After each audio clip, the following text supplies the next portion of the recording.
Her daughter was born deaf. Few years later during surgery, her billionaire CEO ex, who's a doctor and also the father, gets shocked when he saw the patient's mother. "She's your patient. Just save her life and we'll leave. You'll never see us again." "Ren, after 7 years, you walk into my hospital with a 6-year-old girl who has my face, and you expect me to just perform surgery and let you disappear? She needs a neurosurgeon. You're the best. That's the only reason I'm here." "How old is she?" "6. 6. And you never thought I deserved to know I had a daughter? You married Sloan 6 months after I left. Your mother paid me to disappear. You got exactly what you wanted." "I got what I wanted? I spent years trying to find you. And my daughter, our daughter, she's deaf?" "Yes. She was born profoundly deaf. And you never told me. I've built my entire career on helping deaf children here. My company has helped thousands of kids, and my own daughter. River doesn't need your cochlear implants, Beckett. She's not broken. She's deaf and she's perfect. She just needs you to remove the tumor that's killing her." Have you ever had to choose between trusting the person who broke your heart and saving your child's life? Have you ever discovered that the person you thought betrayed you was just as much a victim as you were? What would you do if the only person who could save your daughter was the man who shattered your world 7 years ago? This is the story of Ren Ashford, a woman who thought she was protecting her daughter by keeping her hidden, only to discover that some secrets cost more than the truth ever could. Stay with me to find out what happens when a mother's fierce protection collides with a father's devastating discovery, and how a little girl who lives in silence becomes the loudest voice for truth. If you've ever had to make an impossible choice between pride and love, hit that like button right now. And subscribe to Lux Love Chronicles, because this story will challenge everything you think you know about sacrifice, secrets, and second chances. 7 years earlier, the pediatric wing of Boston General Hospital buzzed with the controlled chaos of evening rounds. Ren Ashford sat cross-legged on the floor of the playroom, surrounded by 5 children in various states of medical distress. A girl with a port in her chest for chemotherapy, a boy with both legs in casts from a car accident, twins recovering from kidney surgery, and a 4-year-old named Marcus who hadn't spoken a single word since being admitted 3 weeks ago for injuries the doctors suspected were not accidental. Ren spread out sheets of thick paper and arranged cups of finger paint in a rainbow of colors. She was a graduate student in art therapy, volunteering at the hospital 3 evenings a week as part of her clinical training. At 24, she still believed that art could heal wounds that medicine couldn't reach. "Marcus," she said gently, "you don't have to paint anything specific. Sometimes it's nice to just see what colors do when you put them together." The little boy stared at the paper with dark, haunted eyes. Then, slowly, he dipped one finger in black paint and made a single mark, a slash across the white page. "That's perfect," Ren said. "Tell me about that line." Marcus didn't speak, but he added another line, and another, angry slashes that turned the page dark. Dr. Beckett Calloway had been standing in the doorway for 3 minutes, watching. He was in his 2nd year of residency in pediatric neurosurgery, running on 4 hours of sleep and 6 cups of coffee. He'd come to the playroom looking for Marcus's updated chart, but he'd gotten distracted by the young woman on the floor, who was doing something remarkable. She was getting Marcus to communicate. In 3 weeks, none of the staff had managed to get the boy to engage. Not the psychiatrists with their gentle questions, not the nurses with their warm smiles, not the social workers with their teddy bears and promises of safety. But this art therapy student with paint-stained fingers and infinite patience had found a way in. "That's a lot of anger in those lines," Ren was saying. "I wonder what that anger would look like if it had a shape. Would it be sharp, round, big or small?" Marcus reached for red paint this time. He created jagged shapes over the black lines, sharp angles, broken pieces. Beckett must have made a sound, because Ren looked up. Their eyes met across the playroom. Hers were a warm brown, intelligent and kind. His were gray-green, intense and searching. For a moment, neither of them looked away. "Can I help you?" Ren asked. Beckett stepped into the room, suddenly aware that he was wearing wrinkled scrubs and probably looked half dead. "I'm Dr. Calloway. I'm one of Marcus's doctors. I was just observing. What you're doing is incredible." "I'm not doing anything," Ren said with a slight smile. "Marcus is doing the work. I'm just providing the materials." You're providing a safe space for him to express what he can't say out loud. That's not nothing. Beckett crouched down to Marcus's level. Hey, buddy, that's a powerful painting. Thank you for sharing it with us. Marcus looked at Beckett, then at his painting, then back at Ren. She gave him an encouraging nod. The doctor is right, she said. This is powerful. You're very brave to show us what's inside. That was the beginning. Beckett started finding excuses to be in the playroom during Ren's volunteer hours. At first, he told himself it was professional interest.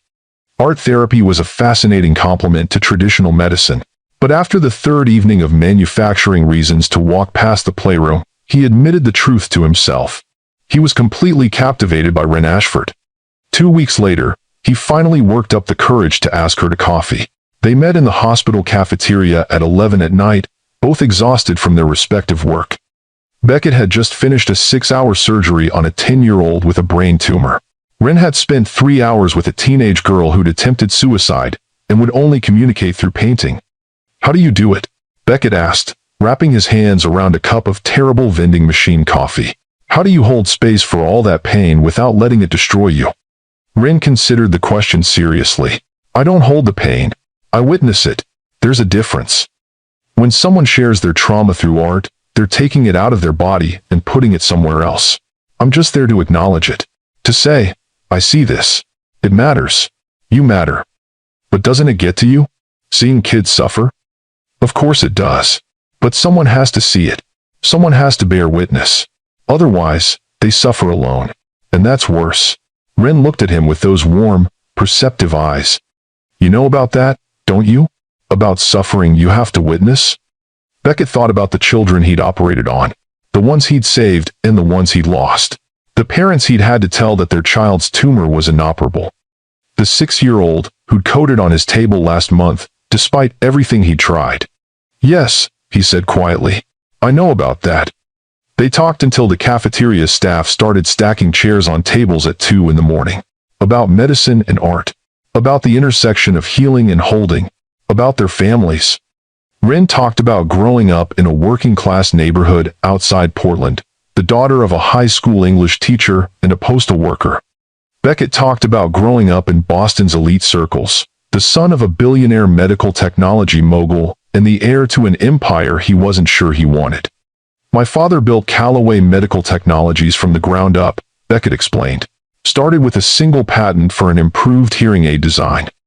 Now, we're the leading manufacturer of cochlear implants and auditory neural devices in the world. Worth about $3 billion at last valuation. That's incredible, Ren said. It is. But it also means I was born with a legacy I didn't choose.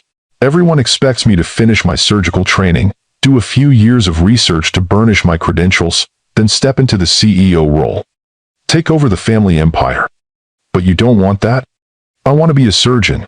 I want to help kids. The business side, the board meetings, the investor relations, that's not me. But try telling that to my family.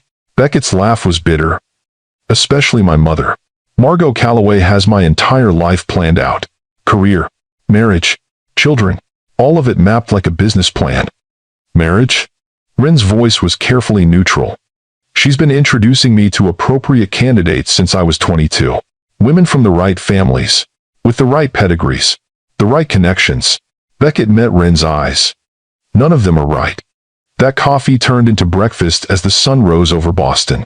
Breakfast turned into a walk along the Charles River before Ren's morning classes. The walk turned into an invitation to a gallery opening that weekend. The gallery opening turned into dinner. Dinner turned into staying up all night talking on Ren's apartment steps because neither of them wanted the evening to end. 3 months later, Beckett knew he was in love with her. 6 months later, he told his mother about Ren. That conversation did not go well. You're dating a student? Margot Calloway stood in her immaculate living room, holding a crystal glass of wine like a weapon. An art therapy student? Beckett, really? I thought you had better judgment. She's brilliant, kind, talented, and I love her. Beckett held his ground, even though he felt like he was 15 years old again, being lectured about appropriate behavior. Love. Margot's tone suggested he'd confessed to a disease. You're 28 years old. You're a surgical resident being groomed to lead a billion-dollar company. You don't have the luxury of love. You have responsibilities. I can have both. Can you? Because I notice you haven't brought this girl to any family events. Haven't introduced her to the board. Haven't included her in any of the foundation galas. Why is that? Because you'd eviscerate her, Beckett thought. Because you'd make her feel small and inadequate and out of place. Because I want to protect her from you for as long as possible. I wanted to make sure it was serious before introducing her to everyone, he said instead. How considerate. And tell me, what does this Rin person bring to the table? What family? What connections? What value does she add to the Calloway legacy? She makes me happy. Isn't that valuable? Margot set down her wine glass with a sharp click. Happiness is a luxury for people who don't have empires to run. You need a partner who understands this world, who can navigate society, who can represent the Calloway name with grace and sophistication. Someone like Sloane Whitmore. Here it comes, Beckett thought. The sales pitch. Sloane is a pediatric cardiologist. Brilliant mind.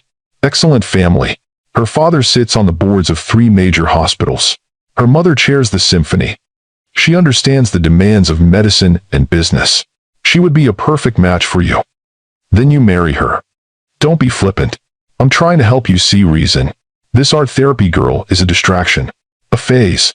You'll grow tired of playing down to her level. And then where will you be? Divorced? With children caught in the middle? Be smart, Beckett. End this now before it becomes complicated. It's already complicated.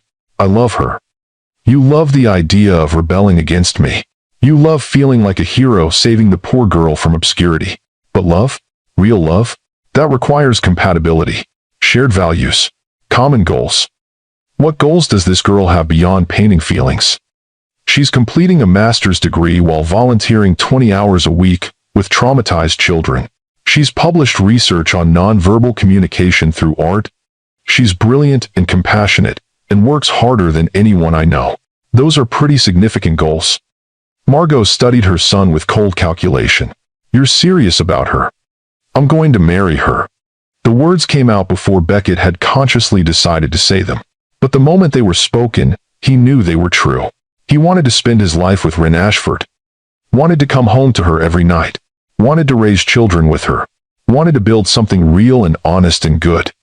Margot's expression didn't change, but something shifted in her eyes. Something dangerous. I see, she said quietly. Well, if you're determined to make this mistake, I suppose I can't stop you. You're an adult. But Beckett, don't expect me to celebrate this union. And don't expect the family to embrace her. She'll always be an outsider here. Then maybe I'll be an outsider too. Beckett left his mother's house feeling sick to his stomach. He should have felt triumphant. He'd stood his ground, defended Rin, declared his intentions. But Margot's calm acceptance felt wrong. His mother didn't give up that easily. She didn't accept defeat with quiet resignation. He should have paid attention to that feeling. For the next 2 months, things seemed fine. Beckett brought Rin to one family dinner, where Margot was coolly polite, and the rest of the family followed her lead. Rin handled it with grace, engaging in conversation about art history with Beckett's uncle and discussing new research in mural plasticity with his cousin. She was charming without trying too hard. Intelligent without being pretentious. Perfect. But Beckett noticed the way his mother watched Rin, like a scientist observing a specimen, taking notes, planning. He started spending less time at family events and more time in Rin's world. Her tiny apartment in Alston, with its second-hand furniture and walls covered in art. The community center, where she taught free art classes to at-risk youth. The late-night diners where they shared plates of fries and talked about everything and nothing. This is real, Beckett told her one night, lying on her lumpy futon with her head on his chest. This is the most real thing in my life. What about surgery? Rin asked. That's pretty real. That's work. Important work, but work. This is life. You're my life. Rin lifted her head to look at him. Your mother hates me. She doesn't hate you. She's just protective. Beckett, I'm not naive. I see how she looks at me. Like I'm something her cat dragged in. She thinks I'm not good enough for you. You're too good for me. I'm serious. Your worlds and mine are so different. Sometimes I wonder if your mother is right. If we're just too incompatible. Beckett pulled her closer. My mother is brilliant at business and terrible at human connection. Don't let her make you doubt us. We work because we want the same things. To help people. To make a difference. To build something meaningful. That's compatibility. But what about your family expectations? The company? You're supposed to take over Callaway Medical Technologies. Maybe I will. Or maybe I'll just be a surgeon. Either way, I want you with me. Beckett took a deep breath. Move in with me. My apartment is bigger, closer to the hospital for both of us. Move in. Be with me. Ren smiled, and the worry in her eyes faded. Okay. Yes, let's do it. They should have been happy. They were happy. But Beckett couldn't shake the feeling that something was coming. Some storm his mother was planning that he couldn't quite see yet. 2 weeks before Ren was supposed to move into Beckett's apartment, Margot Callaway invited her to lunch. Ren almost said no. She'd learned to be wary of Margot's rare overtures of friendliness. But when she mentioned the invitation to Beckett, he'd been cautiously optimistic. Maybe she's trying, he'd said. Maybe she's accepting that you're going to be part of the family. So Ren put on her best dress, the one she'd bought for her graduate school interviews, and met Margot at an exclusive restaurant in Back Bay. The kind of place where the menu didn't have prices, and the waitstaff moved like silent ghosts.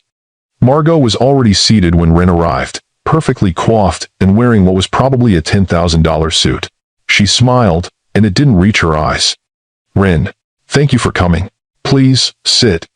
The first 15 minutes were spent on small talk. Margot asked about Ren's graduate research, commented on the restaurant's renovation, discussed a charity gala she was planning. All perfectly pleasant, all perfectly calculated to make Ren feel out of place. Then Margot set down her water glass and got to the point. I'm going to be direct with you, Ren, because I think you're intelligent enough to appreciate honesty. My son believes he's in love with you. He is in love with me, and I love him. I'm sure you believe that. And perhaps in your world, love is enough. But in our world, marriage is about much more than emotion. It's about partnership, legacy, building something that lasts beyond one generation. Beckett and I are building something, a life together. Are you? Margot leaned forward slightly. Let me paint a picture for you. Beckett finishes his residency in 2 years. After that, he'll be expected to complete a fellowship, publish research, and begin transitioning into his role at Callaway Medical Technologies. This will require 70 to 80-hour work weeks, constant travel, board meetings, investor relations, social obligations at the highest levels of Boston society. I understand that his career is demanding. Do you? Do you understand that you'll be expected to host dinners for pharmaceutical executives? Attend galas where tickets cost $50,000 per couple? Sit on charity boards with women who will judge every word you say and every outfit you wear? Represent the Callaway name in every room you enter? Ren felt her stomach tighten, but she kept her voice steady. I can learn.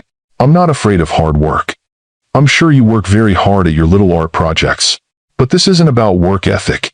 It's about breeding, background, the kind of polish that comes from being raised in this world. Margot's smile was razor sharp.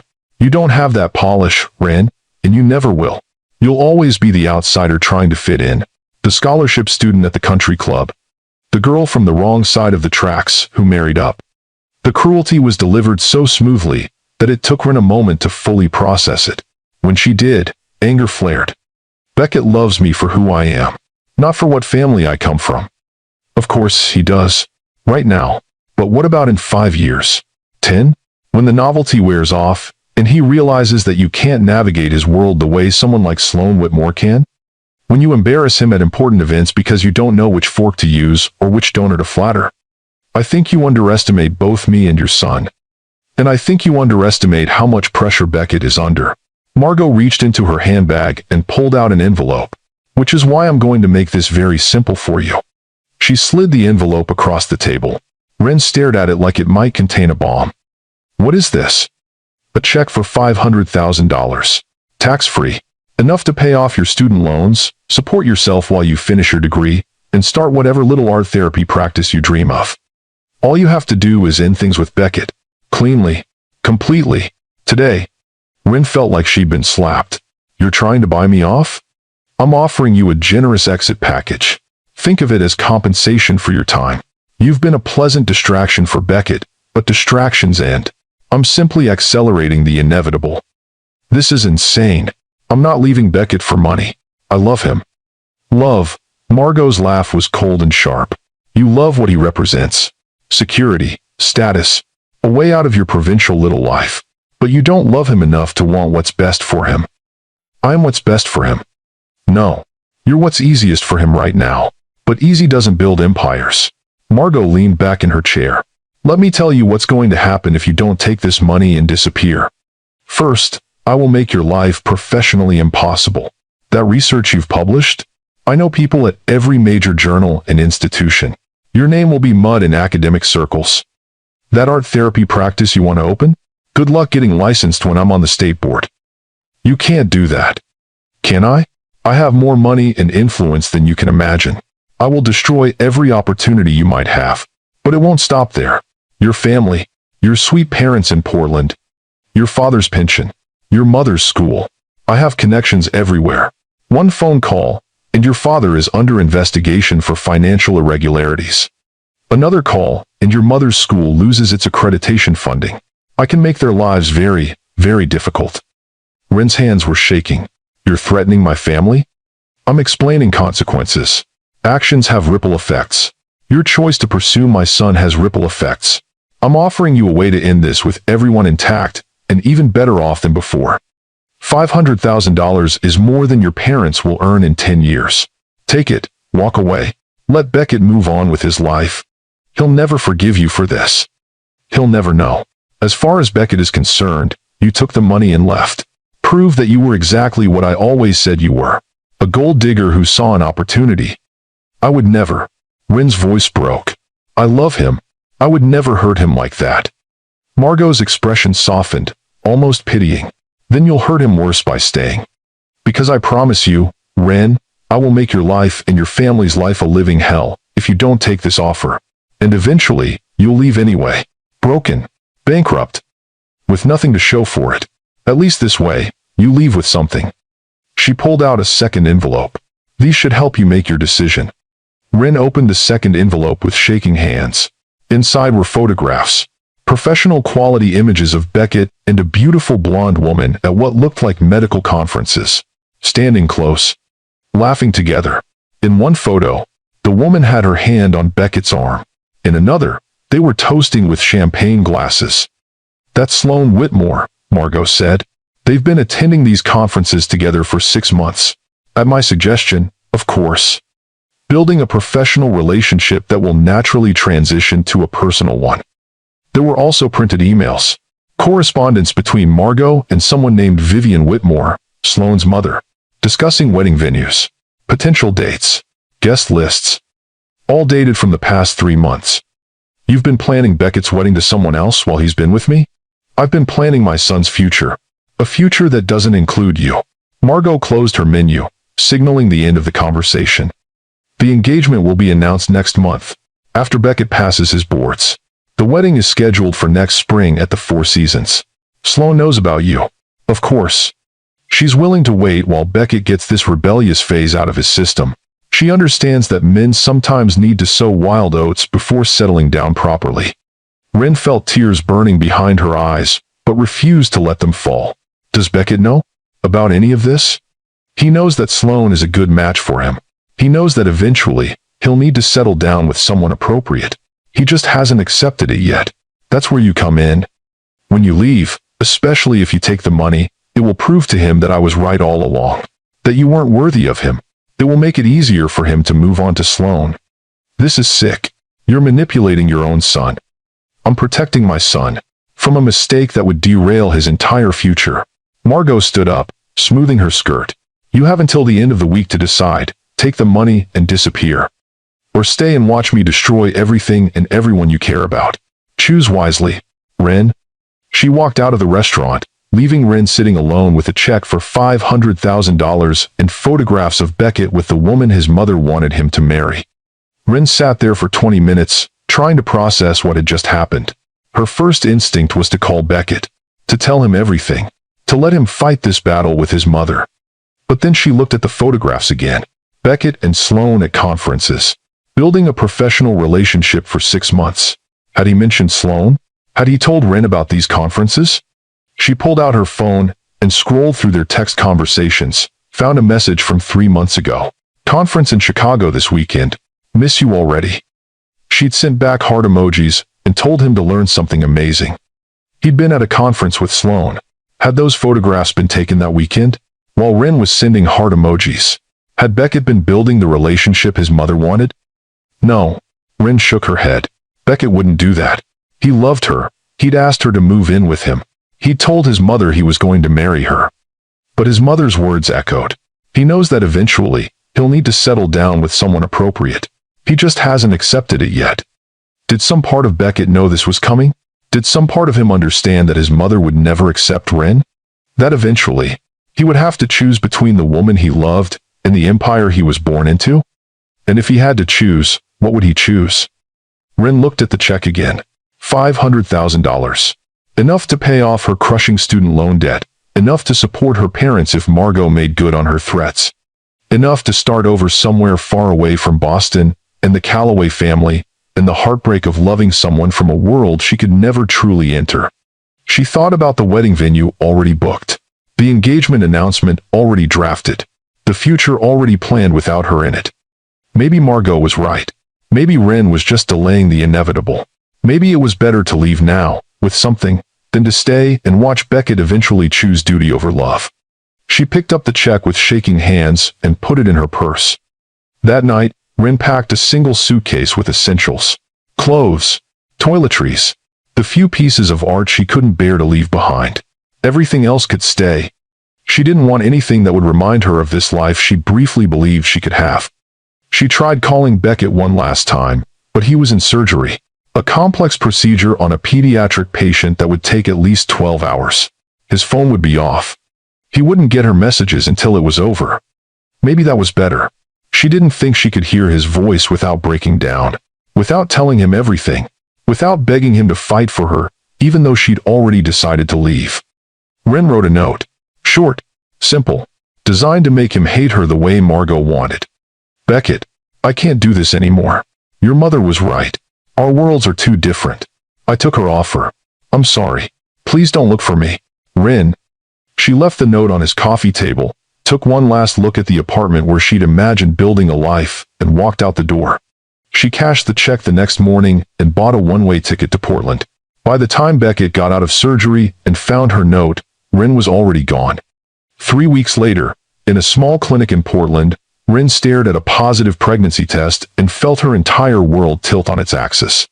She was pregnant with Beckett Calloway's baby. The nurse who'd administered the test smiled warmly. Congratulations. Do you have a partner you'd like to call? Rin shook her head, unable to speak past the lump in her throat. The nurse's smile faded to concern. Are you okay, honey? Do you have support? Family? I'll be fine, Rin managed. I just need a minute. After the nurse left, Rin sat in the examination room and tried to process this new reality. She was pregnant, carrying the child of a man she'd walked away from. A man who probably hated her now. A man who was likely being consoled by Sloan Whitmore and planning the future his mother had mapped out for him. She should tell him. Despite everything, he deserved to know he was going to be a father. But what would happen if she told him? Would he demand custody? Would Margot weaponize the baby, using it to force Rin back into their world, where she would always be the outsider? Would the child become another pawn in Margot's games? Or worse, would Beckett think this was a trap? That Rin had gotten pregnant deliberately to secure her place in his life? That she'd taken the money and then come back demanding more? Rin placed a protective hand on her still flat stomach. This baby was real, already loved, already wanted, and already at risk of being caught in a battle between two worlds. She made a decision in that examination room, a decision that would shape the next 6 years of her life. She would not tell Beckett about the pregnancy. She would raise this child alone. She would use Margot's money not for herself, but for her baby, for prenatal care and a safe home and everything a child needed to thrive. And Beckett Calloway would never know he had become a father. 8 months later, on a rainy October evening in Portland, Rin gave birth to a baby girl.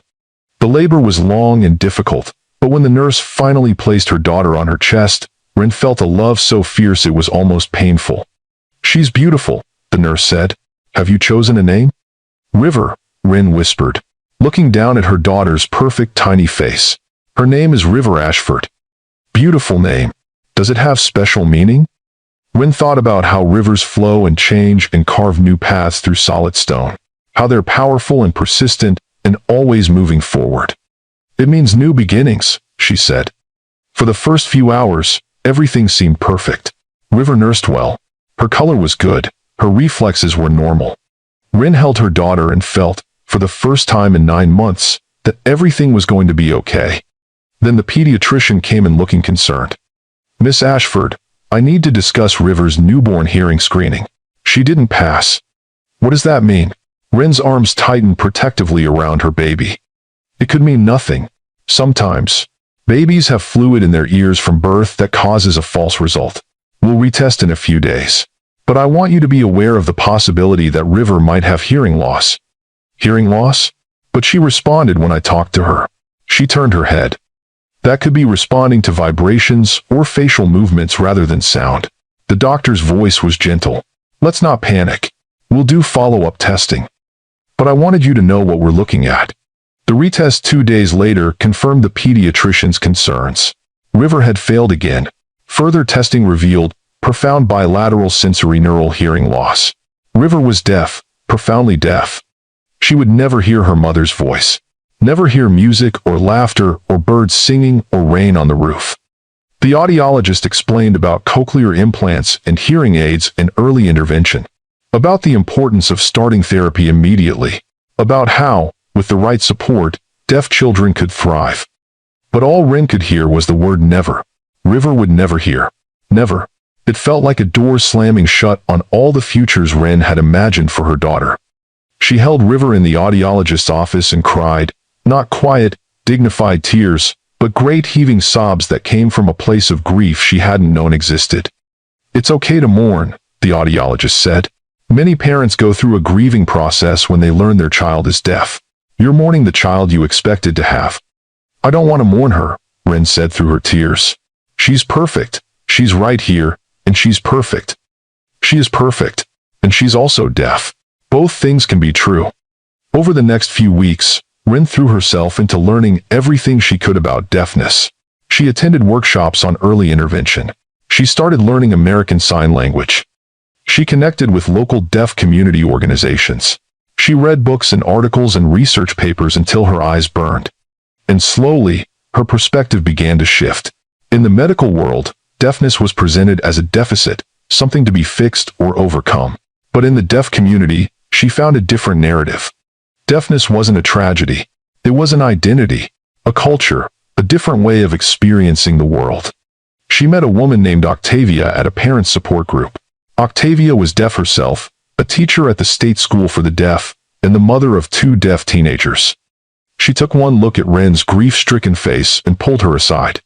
Let me guess, Octavia signed, and Rin was grateful she'd been practicing enough to understand. The doctors told you all about what your daughter will never do. Never hear music. Never talk on the phone. Never have a normal life. Rin nodded, tears starting again. Now, let me tell you what your daughter will do, Octavia signed fiercely. She will communicate beautifully in a visual language that's more expressive than spoken English. She will be part of a rich, vibrant community with its own culture, art, and history. She will experience the world through her eyes and hands and heart in ways hearing people never can. She will be strong and resilient because she'll grow up navigating 2 worlds. And she will be loved. So loved. That's what matters. But I can't even talk to her. I don't know sign language well enough. Then learn. Octavia's hands moved with patient emphasis. Become fluent in your daughter's language. Show her that her way of communicating is valued. That she doesn't need to be fixed to be loved. That conversation changed everything. Rin stopped mourning the hearing child she'd expected and started celebrating the deaf child she had. She committed to becoming fluent in ASL. She surrounded River with deaf role models. She joined the deaf community not as an outsider looking for a cure, but as a hearing parent, learning to navigate her daughter's world. By the time River was 2 years old, they were both fluent in ASL. Their communication was effortless and beautiful. Rin had completed additional training and become a certified ASL interpreter, finding work that allowed her to support them while staying connected to the deaf community. River thrived. She was bright and curious and joyful. She attended a deaf preschool where she was surrounded by peers who communicated the way she did. She never seemed to feel like she was missing anything because she was deaf. To River, deafness wasn't a disability. It was just who she was. And Rin built a life around supporting families like theirs. She ran support groups for hearing parents of deaf children. She advocated for better ASL access in schools and hospitals. She became a voice, ironically, for those who communicated without sound. She never contacted Beckett, never told him about River. She followed his career from a distance through medical journals and news articles. He'd finished his residency with honors, completed a prestigious fellowship in pediatric neurosurgery, published groundbreaking research on auditory nerve reconstruction. And yes, just as Margot had planned, he'd married Sloane Whitmore in a society wedding that made all the papers. Every article stabbed at old wounds. But Rin told herself it was better this way. Beckett had the life he was meant for. River had the mother who would fight for her exactly as she was. Their worlds would never collide. Until River's 6th birthday, when everything changed. River had been complaining of headaches for a few weeks. Nothing dramatic. Just occasional pain that children's Tylenol seemed to help. Then came the balance issues. River stumbling when she walked. Reaching for walls to steady herself. Then problems with her vision. Difficulty focusing. Things looking blurry. Rin took her to their pediatrician, expecting to hear about an ear infection or vision problems. Instead, the doctor ordered an immediate MRI. The images revealed a mass in River's posterior fossa, the area at the base of the skull, a tumor pressing against her brainstem and auditory nerve. It needed to come out, soon. And the surgery was dangerous. Incredibly dangerous. The pediatric oncologist in Portland sat across from Rin in a small consultation room, River's MRI images displayed on the light board behind her. The tumor glowed an ominous white against the gray matter of River's brain. I'm going to be honest with you, Miss Ashford.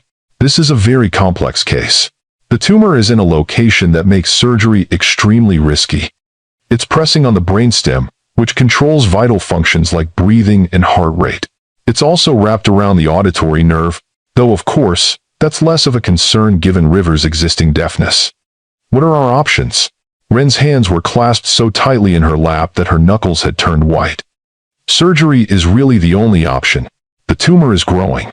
Without intervention, River has perhaps 6 months, maybe less. But the surgery itself is incredibly dangerous.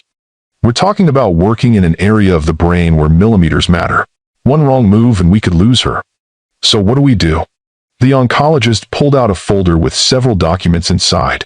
There are only a handful of surgeons in the country with the expertise to attempt this. I've consulted with colleagues across the nation. There's one name that keeps coming up. He's the leading pediatric neurosurgeon specializing in posterior fossa tumors. He's developed innovative techniques using real-time neural mapping and microscopic precision tools. He's done this exact surgery 12 times with a 100% survival rate. Who is he? Dr. Beckett Calloway at Calloway Medical Center in Boston.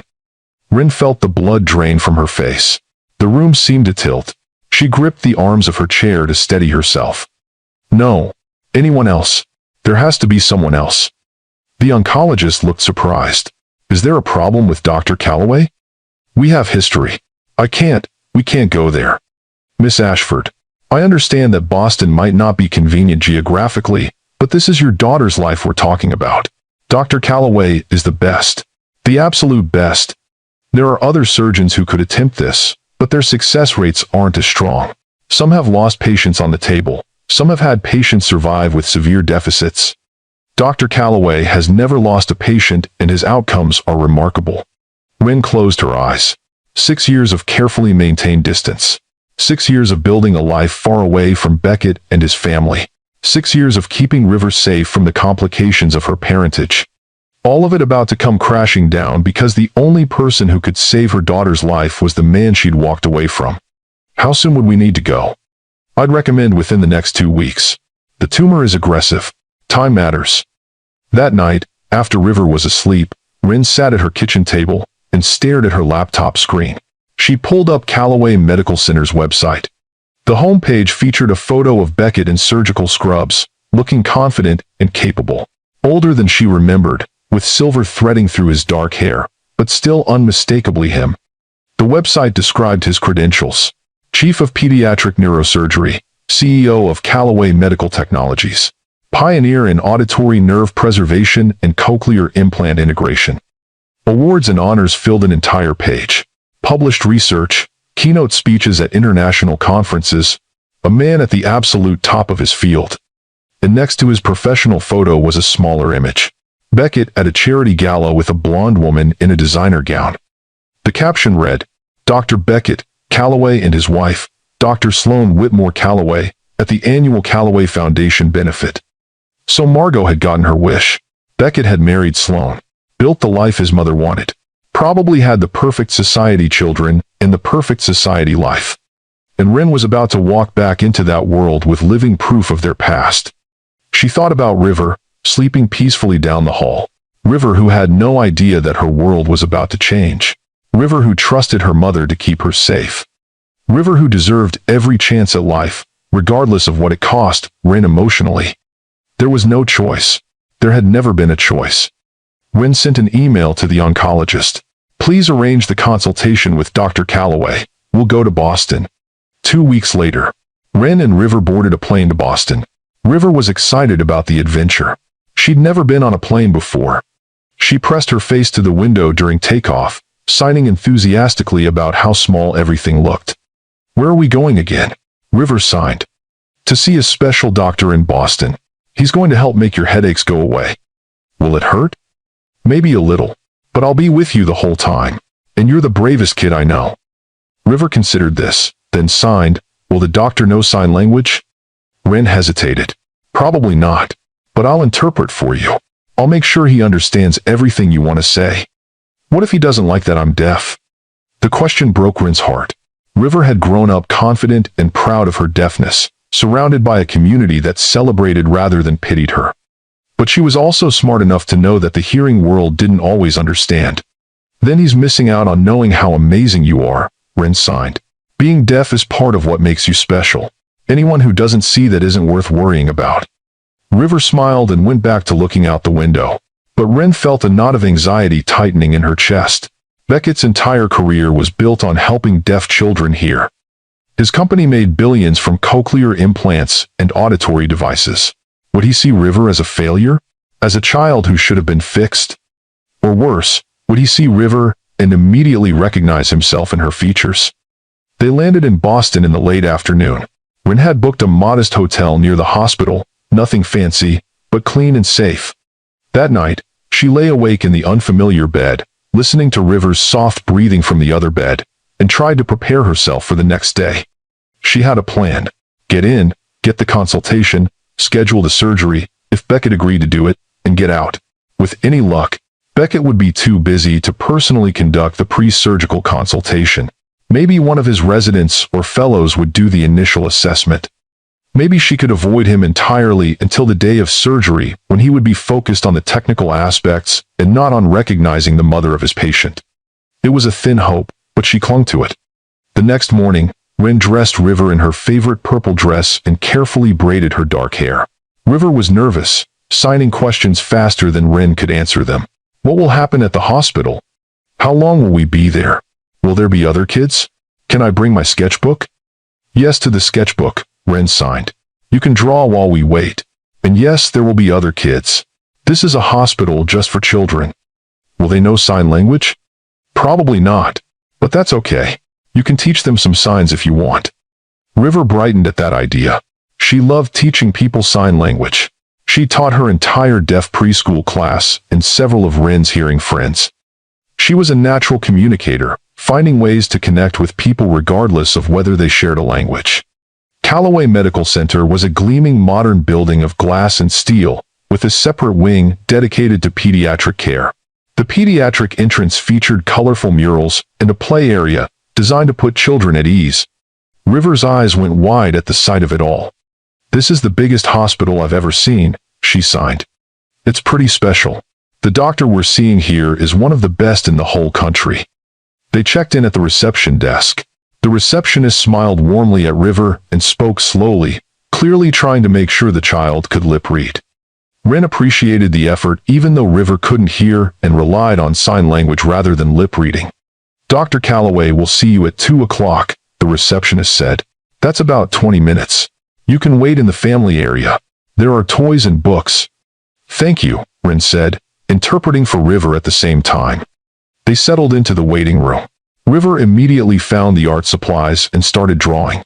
Ren watched her daughter create a picture of the two of them holding hands and felt tears prick her eyes. Everything she'd done for the past 6 years had been to protect this beautiful, creative, joyful child. And now she was about to expose River to complications Ren had tried so hard to avoid. The walls of the waiting room were covered with photos. Beckett receiving awards. Beckett with successful patients. Beckett giving a presentation at what looked like a major medical conference. And there, in a silver frame, Beckett and Sloane on their wedding day. They looked perfect together. She in a designer wedding gown that probably cost more than Ren's car. He in a tuxedo that fit like it had been made for him. Both smiling. Both beautiful. Both exactly what the other's family would have wanted. Ren looked away. At precisely 2 o'clock, a nurse appeared. River Ashford? Dr. Calloway is ready for you. Ren's heart started hammering. She took River's hand and followed the nurse down a hallway lined with more photos of successful surgeries and grateful families. They were led to a consultation room with a desk, examination table, and wall of light boards for reviewing scans. Dr. Calloway will be right in, the nurse said. He's just finishing up with another patient. Ren sat in one of the chairs and pulled River onto her lap. Her daughter was getting too big for this, but Ren needed to hold her. Needed to feel River's solid warmth and remember why they were here. River sighed. You're shaking, Mama. Are you scared? A little nervous, but it's going to be okay. The door opened. Ren heard his voice before she saw him. He was talking to someone in the hallway, his tone warm and reassuring. Then he stepped into the room, his head down as he read from a tablet, and Ren's breath caught in her throat. 7 years. 7 years since she'd seen him in person. He looked older, more tired, but still so familiar it hurt. The same strong jaw. The same intense focus as he reviewed medical data. The same way he pushed his glasses up his nose when he was concentrating. Good afternoon, Beckett said, still not looking up. I'm Dr. Calloway. I'll be reviewing River's case today. Let me just pull up her scans and... He looked up. His eyes met Ren's. And time stopped. The tablet slipped from his hands, clattering to the floor. All the color drained from his face. He stood frozen in the doorway, staring at her like she was a ghost. Ren? His voice was barely a whisper. Ren stood, instinctively positioning herself between Beckett and River. Dr. Calloway, thank you for seeing us. Beckett didn't move. He just kept staring, his expression cycling through shock, confusion, disbelief, and something that looked almost like pain. You're here. After 7 years. You're here. His eyes moved past her to River, who was watching this strange interaction with curious intensity. And this is... my daughter. River. She's your patient. My patient. Beckett bent down to pick up the tablet with shaking hands. Right. My patient. River. He looked at River directly for the first time, and Ren watched his professional training kick in. He smiled at her daughter. The warm, reassuring smile she'd seen him give frightened children at Boston General all those years ago. Hello, River. I'm Dr. Calloway. It's very nice to meet you. River looked at Ren for interpretation. Ren's hands moved automatically, translating Beckett's words into sign language. He says it's nice to meet you, Ren signed. Beckett watched the signs with growing comprehension. She's deaf, he said quietly. Yes, profoundly, since birth. And she uses sign language. We both do. It's our primary form of communication. Beckett nodded slowly, and Ren could see him processing this information. The irony wasn't lost on either of them. The man who'd built his career and family fortune on helping deaf children hear was now facing a deaf child who clearly didn't use hearing technology.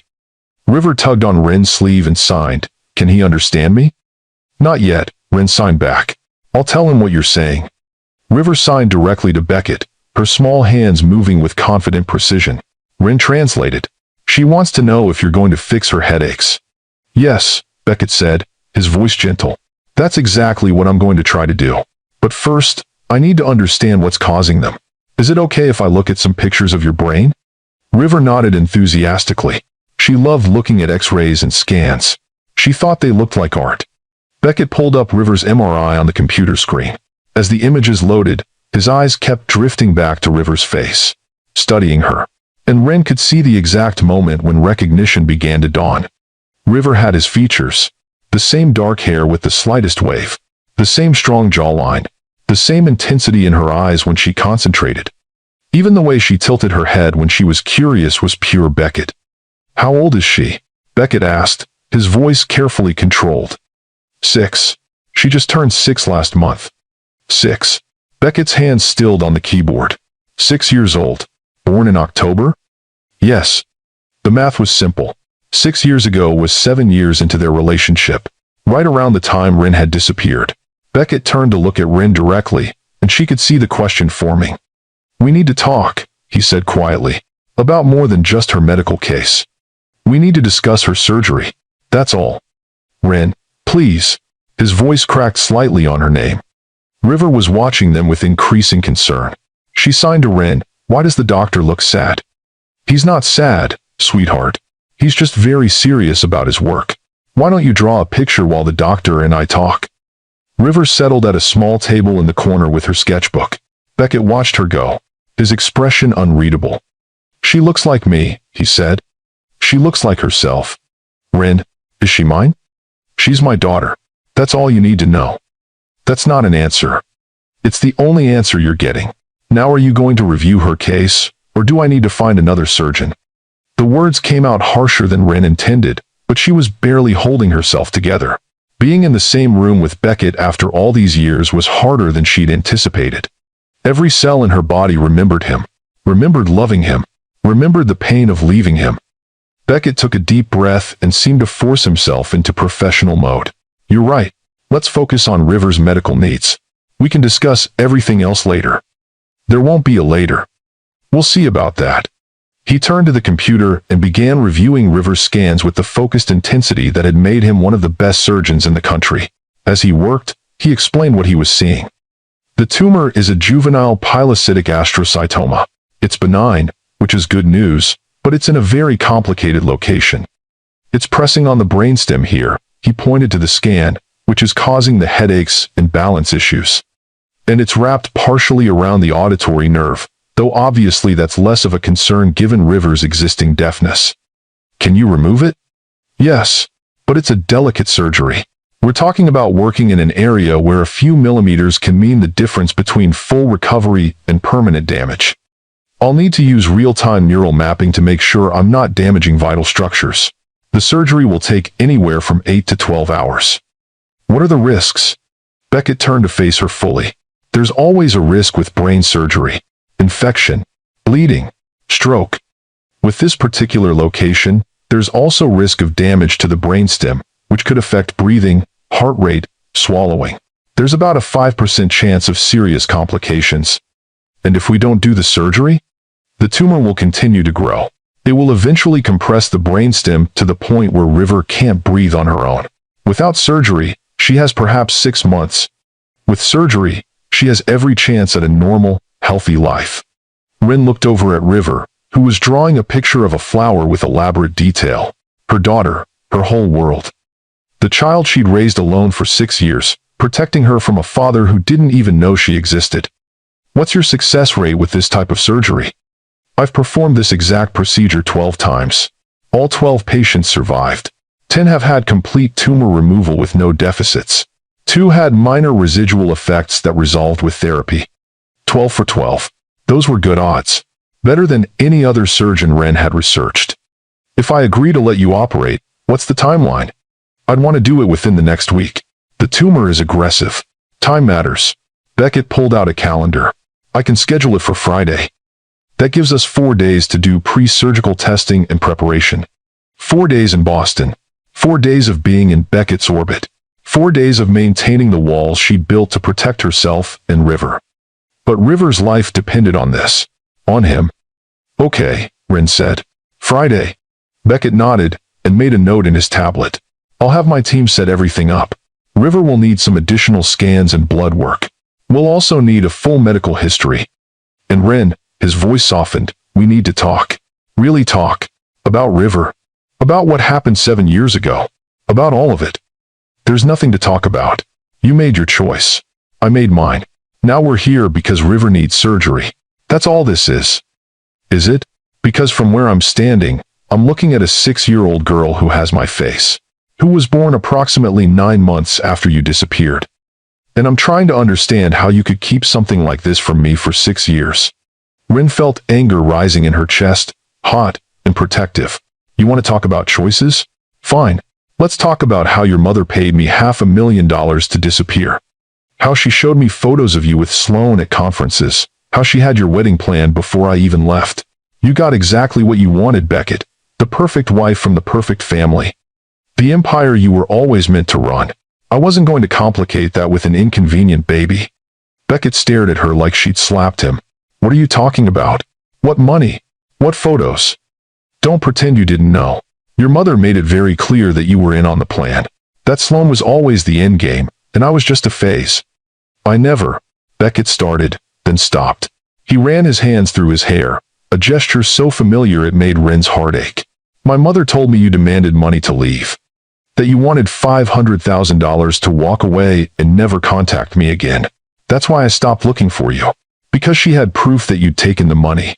I didn't demand anything. She offered it. Threatened me. Threatened my family. Showed me evidence that you'd been planning to marry Sloan for months. What evidence? Photos of you two together. Emails between your mother and Sloan's mother discussing wedding venues. All dated before I even left. Beckett's face went pale. She showed you the engagement planning. So you admit it. You were planning to marry Sloan while you were with me. No. God, no. My mother was planning it. Without my knowledge or consent. She'd been arranging things with Sloan's family for months, but I had no idea. I thought she backed off after I told her I was going to marry you. You told her you were going to marry me? The night before you left. I told her I was going to propose to you. That I didn't care what she thought about appropriate matches or family expectations. That I loved you and wanted to spend my life with you. Rin felt tears burning behind her eyes. You never proposed. Because the next day, I was in surgery for 20 hours. A 3-year-old with a massive brain bleed. When I finally got out and came home, you were gone. There was just your note saying you'd taken the money and that I'd been right all along about our worlds being too different. That's not what the note said. I said your mother was right. That I couldn't do this. Same difference. You left, took the money, disappeared so completely that I couldn't find you even when I hired investigators. And now you're telling me that my mother orchestrated the whole thing? Before Ren could respond, River appeared at her side. She'd finished her drawing and was holding it up proudly. It showed 3 people. A woman with dark hair, a small girl in the middle, and a tall man, all holding hands. Look, Mama. I drew us, you, me, and the doctor, so he knows we're family. The innocence of the statement hit both adults like a physical blow. Beckett stared at the drawing, then at River, then at Ren. Ren, he said quietly, is she mine? This time, Ren couldn't lie. Not with River standing right there, holding up a picture that showed the truth more clearly than words ever could. Yes, Ren said. She's yours. Beckett's knees seemed to give out.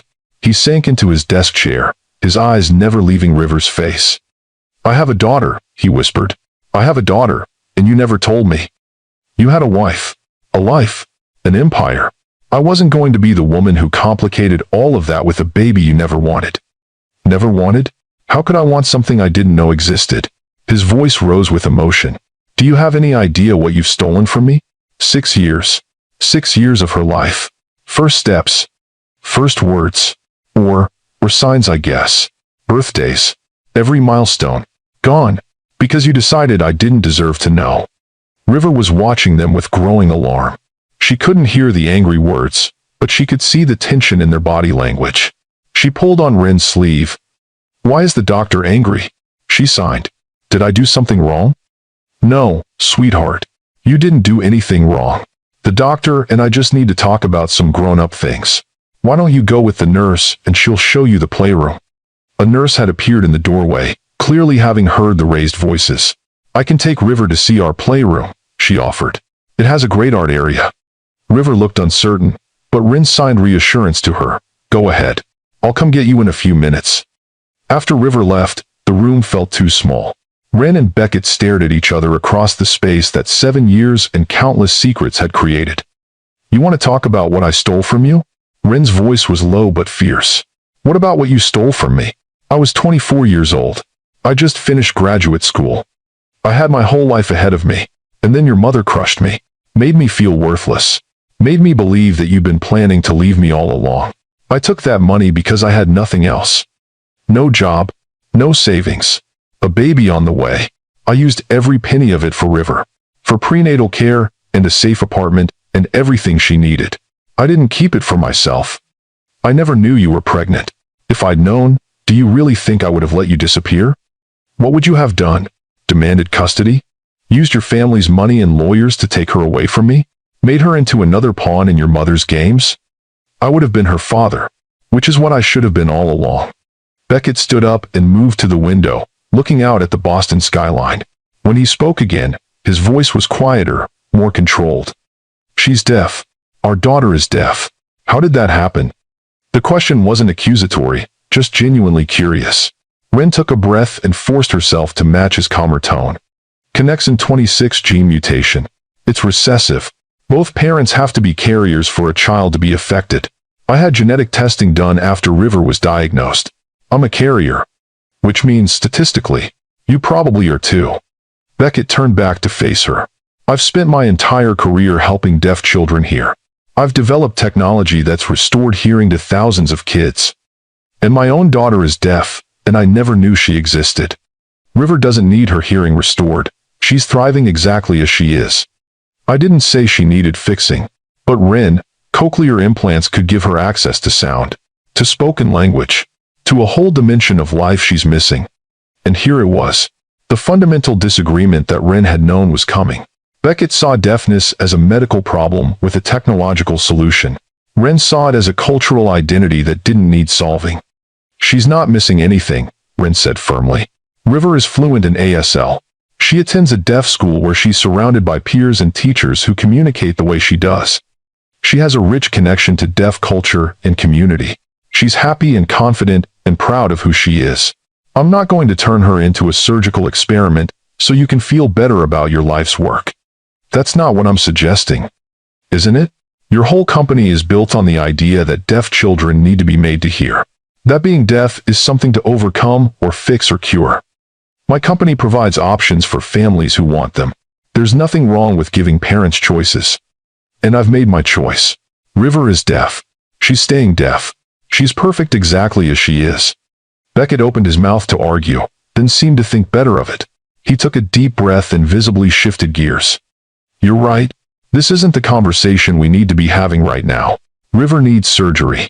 That's the priority. Everything else can wait. Everything else meaning what? Meaning the fact that I'm her father, that I have rights, that we need to figure out custody and support and how we're going to co-parent a child I've only known about for 20 minutes. We're not going to do any of that.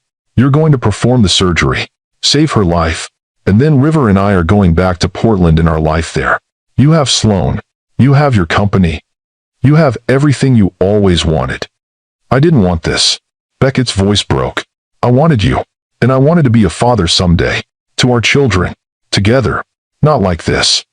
Not meeting my daughter for the first time when she's 6 years old and needs brain surgery. The raw pain in his voice cracked something in Ren's carefully maintained armor. She could see that he was genuinely devastated. That whatever had happened 7 years ago, he really hadn't known about the pregnancy. That Margot had played them both. But that didn't change the fundamental problem. He had chosen his family's expectations over their relationship. He had married Sloan. He had built the exact life his mother wanted for him.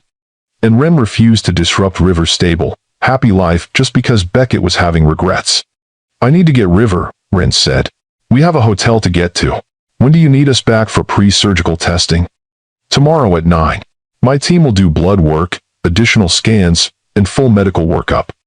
I'll also want to meet with River, with you interpreting, to explain what's going to happen during surgery. Kids do better when they understand the process. Fine, we'll be here at 9. Ren, Beckett's voice stopped her at the door. I meant what I said. I'm going to save her.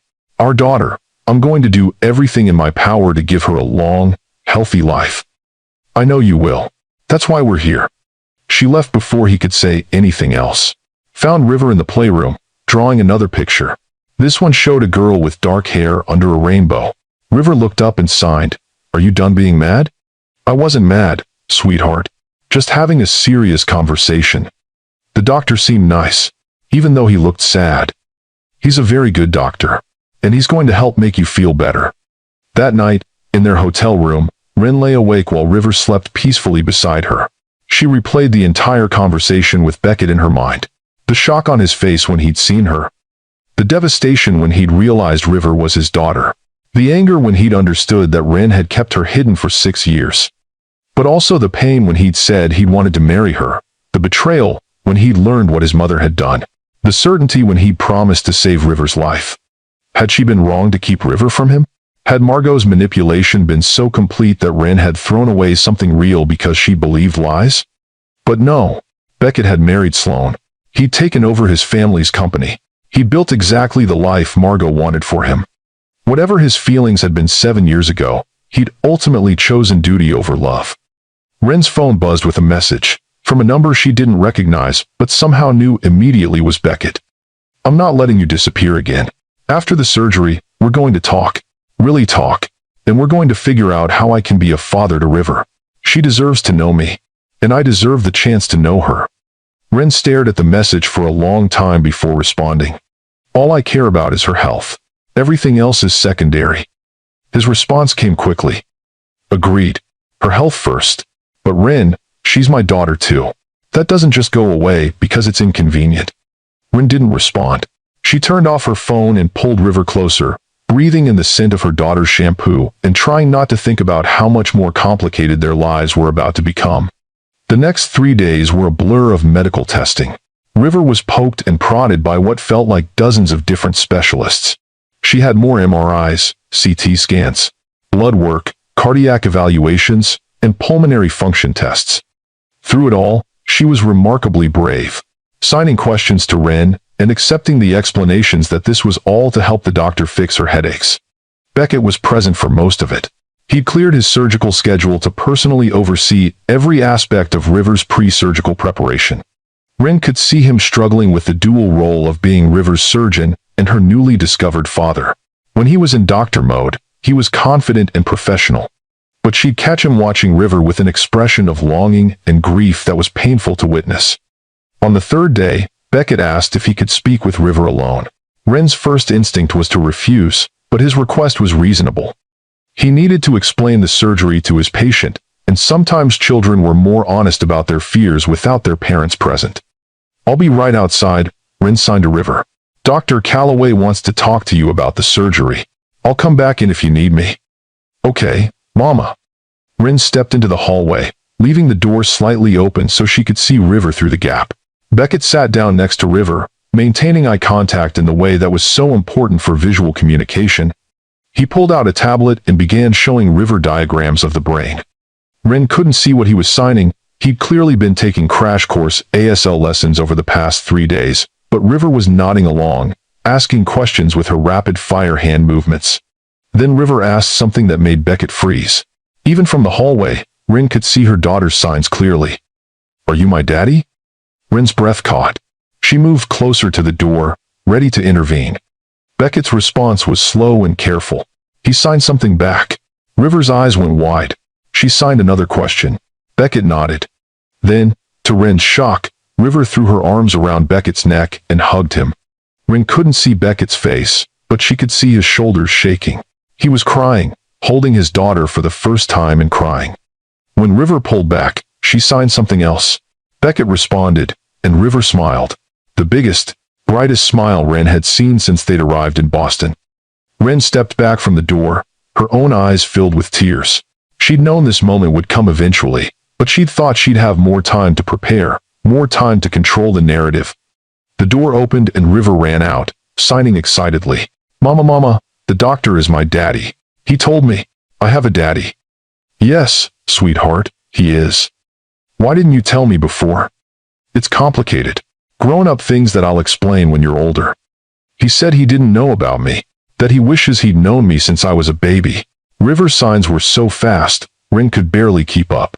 He wants to be my daddy now. Can he? Do you want him to be? Yes. He's nice. And he knows some sign language. And he promised to fix my headaches so they go away forever. Then yes, he can be your daddy. Beckett had appeared in the doorway. His eyes were red, but his expression was calmer than Rin had seen it in days. Thank you, he said quietly, for not fighting that. She deserves to know her father. I just hope you understand what you're signing up for. Parenting isn't a part-time thing. I know. And Rin, I want to be clear. I'm not interested in part-time. I want to be a real father to her. Whatever that takes. You're married. You have a life that doesn't include us. Actually, Beckett said, I'm not married. Not anymore. Sloan and I divorced 2 years ago. Rin stared at him in shock. You're divorced? The marriage was a mistake from the beginning. We both knew it. We stuck it out for a few years because of family pressure and business complications. But eventually, we admitted we were making each other miserable. The divorce was finalized 26 months ago. But the website, the photos, you're listed as married. I need to update the website. The photos are old. The truth is, I've been functionally single for 2 years. Married to my work. Trying not to think about the woman I let slip away 7 years ago. Rin didn't know what to say. All her assumptions about Beckett's perfect life with Sloan had been wrong. He wasn't happily married. He wasn't living the fairy tale Margot had orchestrated. He was alone. But that doesn't change anything, Rin said finally. You're still CEO of a billion-dollar company. You're still one of the most sought-after surgeons in the country. Your life is here in Boston. Ours is in Portland. Then maybe we need to talk about compromise. About what's best for River. What's best for River is stability. She has friends, a school she loves, a community where she fits. I'm not uprooting her life just because you suddenly want to play dad. I don't want to play dad. I want to be her dad. And yes, that's going to require some major life adjustments from all of us. But Rin, she's 6 years old.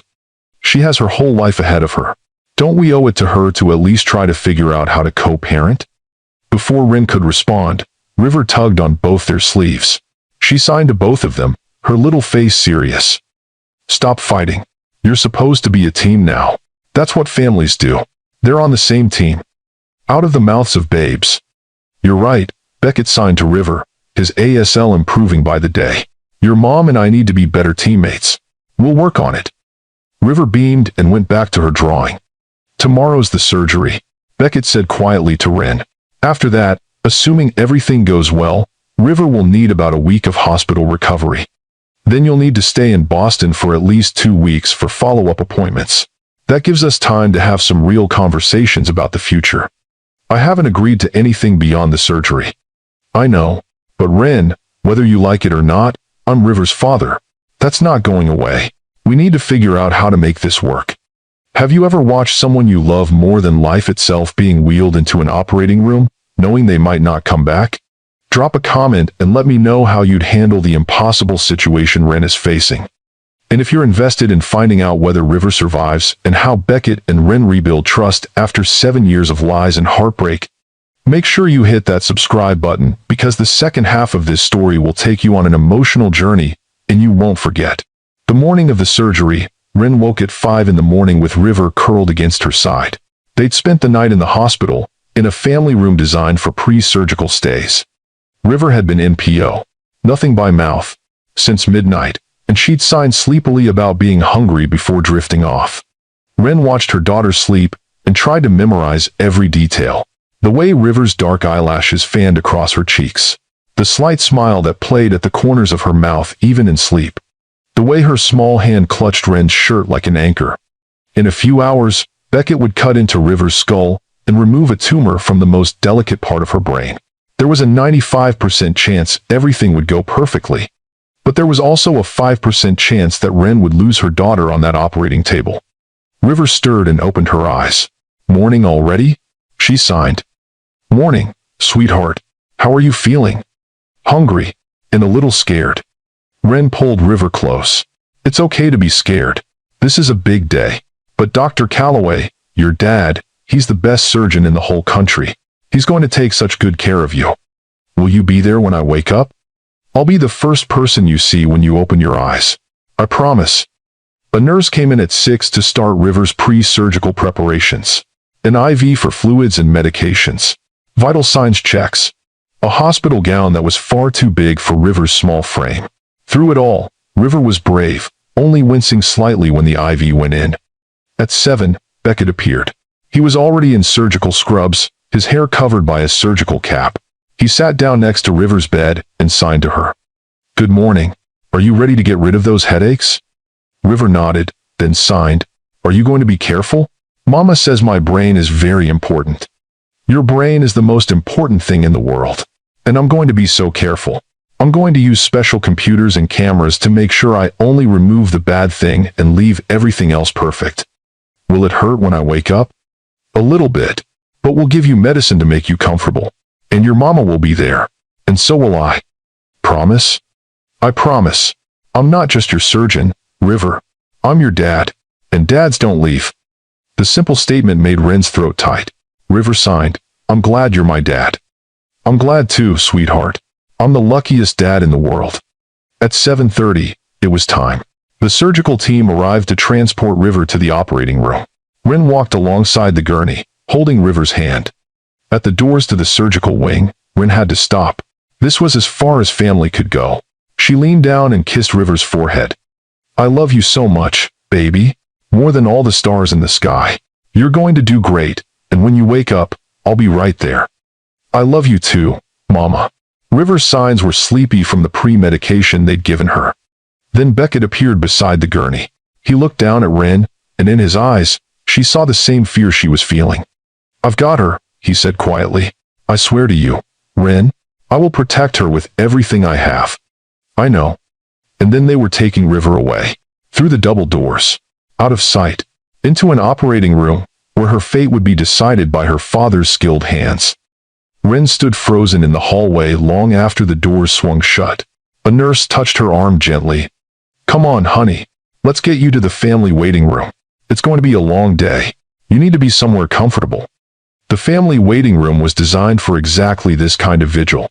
Comfortable chairs, coffee and snacks, televisions playing mindless programming. Other families waiting for news about their loved ones, all wearing the same expression of terrified hope. Ren couldn't eat, couldn't focus on anything. She just sat and stared at the clock, watching the minutes tick by with agonizing slowness. An hour into the surgery, a nurse came out with an update. They've started. Dr. Calloway said to tell you that River did beautifully with anesthesia, and they're proceeding as planned. 2 hours in, another update. They've opened the surgical site and are mapping the brain. Everything looks good.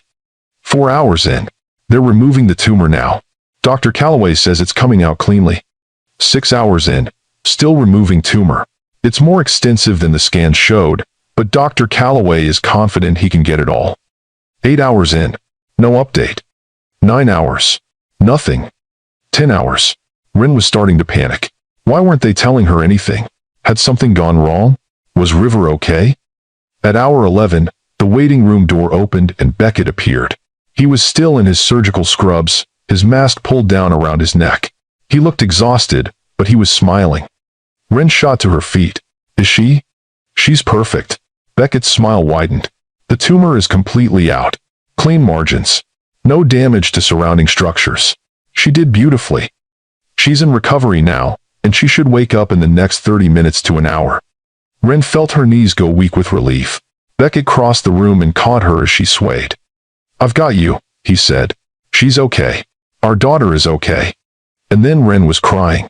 Great, gasping sobs of relief and gratitude, and overwhelming emotion. Beckett held her, let her cry against his shoulder, murmuring reassurance. Thank you, Ren managed through her tears. Thank you for saving her. She's my daughter. There was never any question that I'd do everything possible. When Ren finally composed herself, Beckett led her to the pediatric ICU where River was being monitored. The little girl was still unconscious, a bandage wrapped around her head, connected to various monitors and IV lines.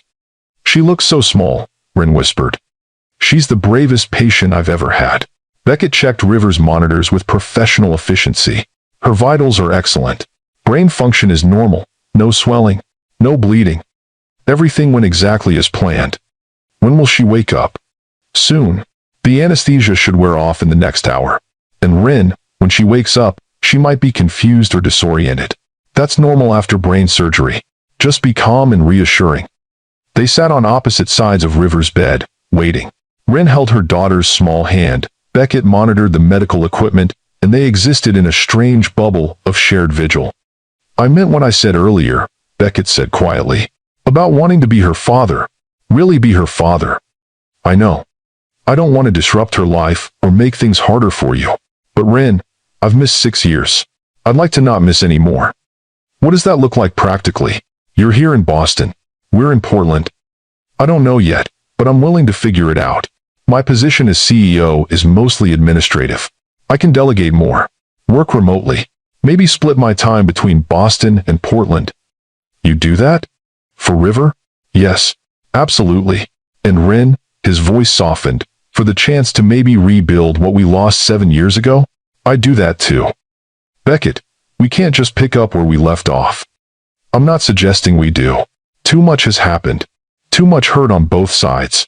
But maybe we could start over. Get to know each other as we are now, not who we were then.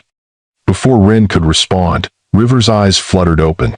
Both parents immediately focused all their attention on their daughter. Hey, sweetheart, Rin signed, positioning herself where River could see her hands. You're all done. The surgery went perfectly. River's eyes found Rin's face, and she smiled weakly. Mama, I'm right here. And so is your dad. We're both here. River turned her head slightly and saw Beckett. Daddy? Beckett's eyes filled with tears at hearing, or rather seeing, River call him Daddy for the first time in this context. Right here, kiddo. You did so great. The headaches are all gone now. My head feels fuzzy. That's the medicine. It'll get better soon. Are you in pain? A little. Beckett adjusted her pain medication, then signed to her. Better? River nodded sleepily. Tired. Then sleep. We'll be here when you wake up. River's eyes drifted closed again. Within moments, she was sleeping peacefully. Rin and Beckett exchanged a look over her bed. She called you Daddy, Rin said. I noticed. Beckett's voice was rough with emotion. Best thing I've ever heard in my life. Seen. Best thing you've ever seen. Right. Seen. I need to get better at thinking in visual terms. You're doing pretty well for someone who just learned ASL 3 days ago. I've been doing intensive lessons every night after River goes to sleep. Called in favors from every ASL interpreter I know. Watched about 1,000 hours of videos. I want to be able to communicate with my daughter in her language.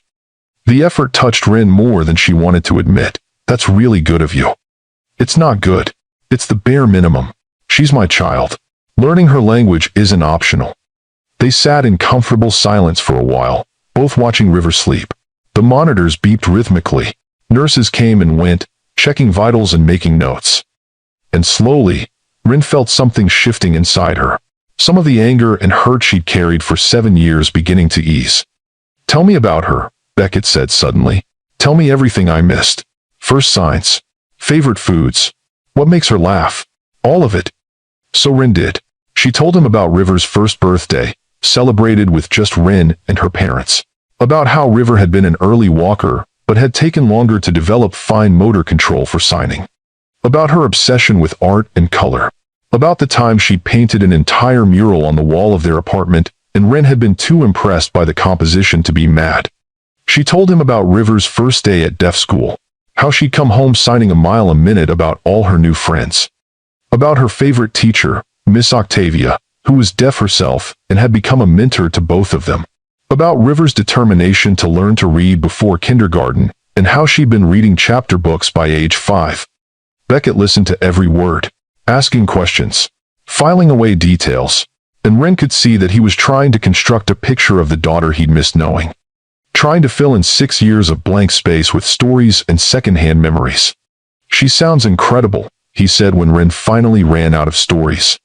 She's the best thing I've ever done. We did. The best thing we ever did.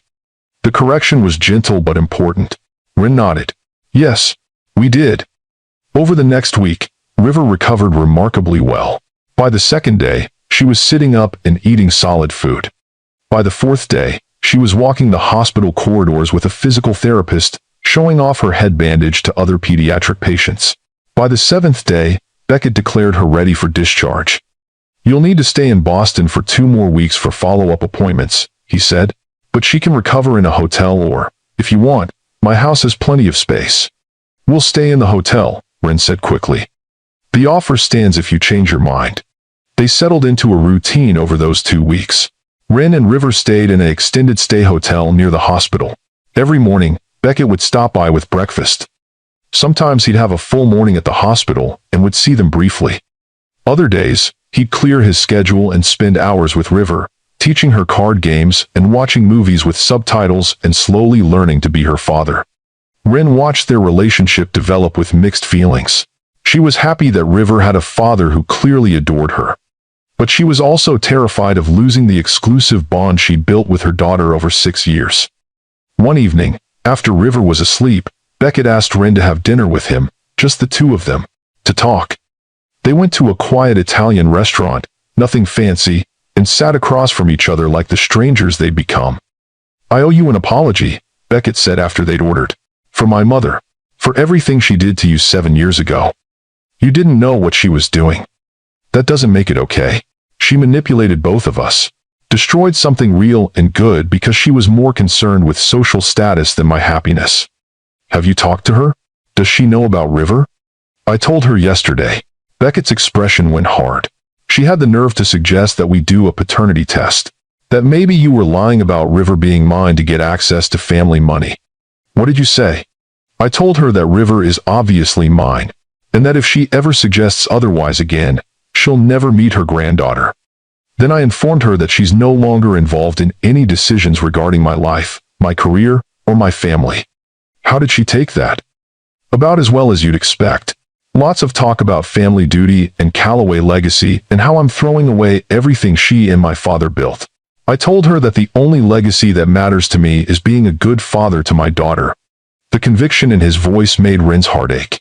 This was the Beckett she'd fallen in love with 7 years ago. The one who had principles and passion and the courage to stand up for what mattered. "What about Sloane?" Ren asked. "Does she know?" "I called her too. She actually took it better than my mother. Said she always knew I was still in love with someone else. That's part of why our marriage failed. I could never fully commit to her because part of my heart was still with you." Ren didn't know what to say to that, so she focused on her pasta, buying time. "I know this is complicated," Beckett continued. "I know we can't just erase 7 years. But Ren, being with you and River these past 2 weeks has been the happiest I've been in years. And I think, maybe, if we tried, we could build something good. Not what we had before, but something new, something honest. What about logistics? I have a life in Portland, a job, River's school. I've been thinking about that. What if I stepped down as CEO, kept my surgical position part-time, maybe a few days a month, but moved to Portland? I could do consulting work remotely. Maybe open a small practice there. You'd give up your position at Callaway Medical Technologies? I'd give up everything for a chance to be with you, and River, the company, the status, all of it. None of it matters if I'm not with the people I love." Ren felt tears pricking her eyes. "That's a huge sacrifice." "It's not a sacrifice. It's a choice. The choice I should have made 7 years ago when my mother told me what was appropriate. I should have chosen you then. I'm choosing you now. I need time. This is all moving so fast." "I know. Take all the time you need. I'm not going anywhere." After dinner, Beckett walked Ren back to her hotel. At the entrance, they stood in awkward silence. "Thank you," Ren said. "For dinner. For the conversation. For everything you've done for River. She's my daughter. And you're..." Beckett hesitated. "You're the woman I never stopped loving. Even when I was married to someone else. Even when I thought you'd chosen money over me. Some part of me always loved you." Before Ren could overthink it, she leaned up and kissed him. Just a brief press of lips, but it felt like coming home. When she pulled back, Beckett was staring at her with wonder. "I never stopped loving you either," Ren admitted. "I tried, but I never could." "So what do we do now?" "We take it slow. We figure out what's best for River. And maybe, if we're lucky, we figure out how to rebuild trust. I can work with slow." The final follow-up appointment came 2 weeks later. River's scans were perfect. No tumor residue, no swelling, no complications. Beckett declared her completely healed and clear to return to normal activities. So we can go home? River signed. You can go home, Beckett confirmed. But I'm hoping I'll get to visit you there.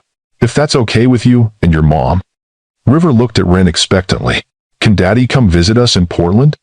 Of course he can. Ren signed. Anytime he wants. River beamed and threw her arms around Beckett's neck. I'm glad you're my daddy. Even though I didn't know you for a long time, I love you now. Beckett held his daughter close, and Ren could see tears on his face. I love you too, River. So much. At the airport, saying goodbye was harder than Ren had anticipated. River clung to Beckett, making him promise to visit soon. Beckett signed back elaborate promises involving trips to the zoo and art museums and anywhere River wanted to go. I'll be there in 2 weeks, Beckett told Ren. I need to wrap up some things at the hospital and have a very direct conversation with the board about my new role. But then I'm coming to Portland. To see where you live.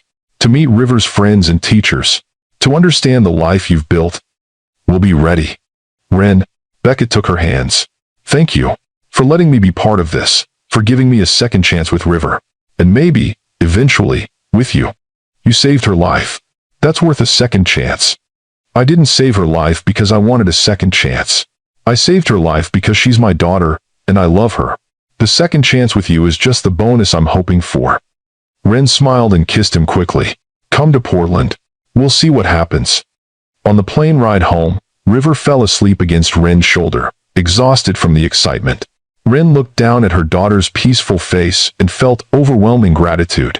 River was alive, healthy, cancer-free, and now she had a father who loved her. The past 2 weeks had been complicated and emotional, and sometimes painful, but they'd also been healing. Ren had learned that Beckett had been as much a victim of his mother's manipulation as she had been. That he'd never stopped loving her. That he was willing to give up everything for a chance to be a family. She didn't know what the future held. Rebuilding trust would take time. Figuring out co-parenting and possibly a romantic relationship would be messy. But for the first time in 7 years, Ren felt hope.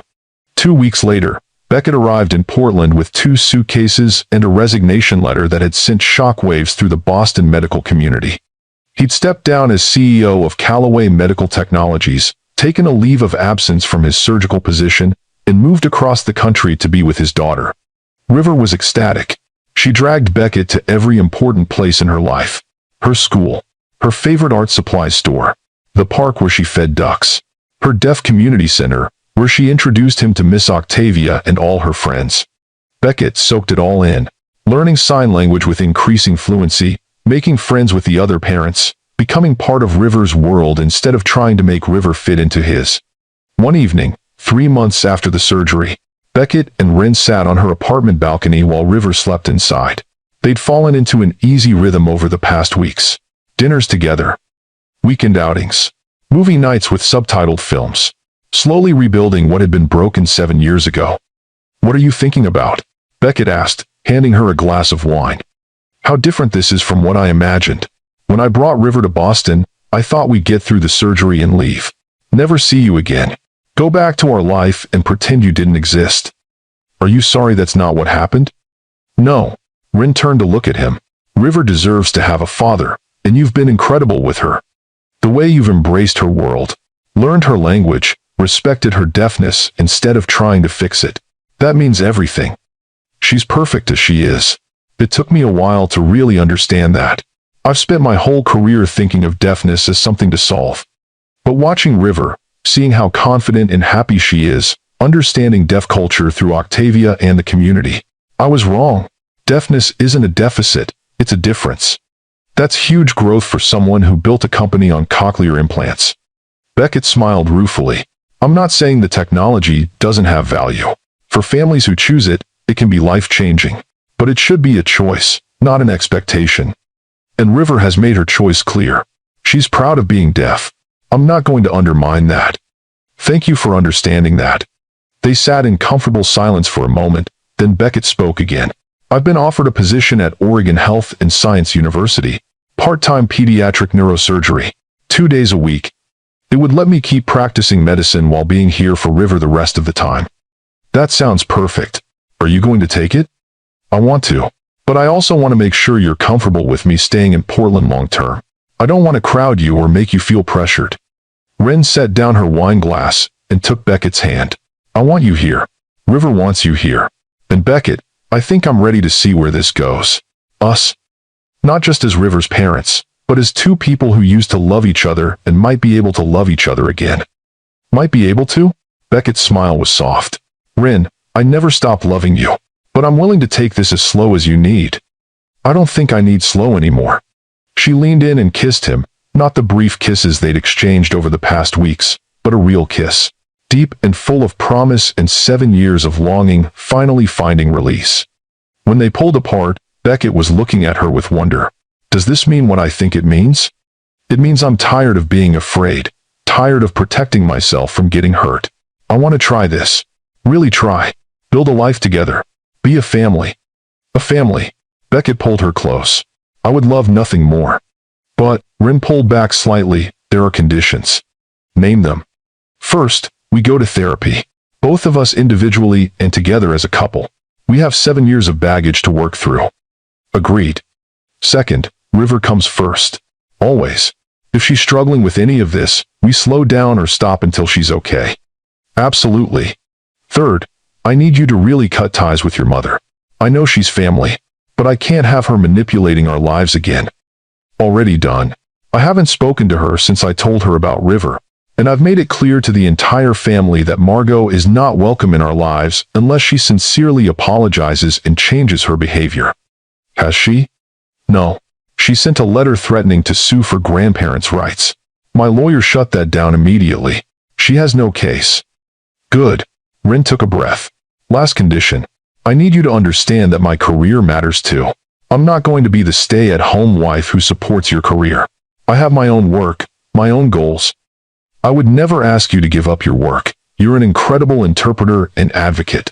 That's part of who you are. We'll figure out how to support each other's careers. Then yes. Let's do this. Let's be a family. They sealed it with another kiss, and for the first time in 7 years, Ren felt completely, utterly whole.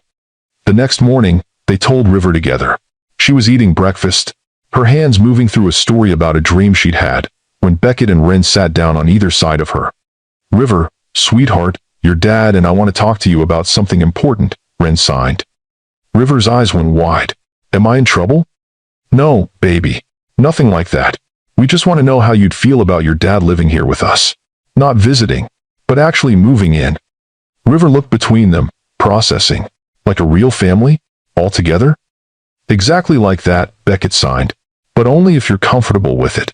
This is your home. You get a say in who lives here. River was quiet for a moment, her small face serious.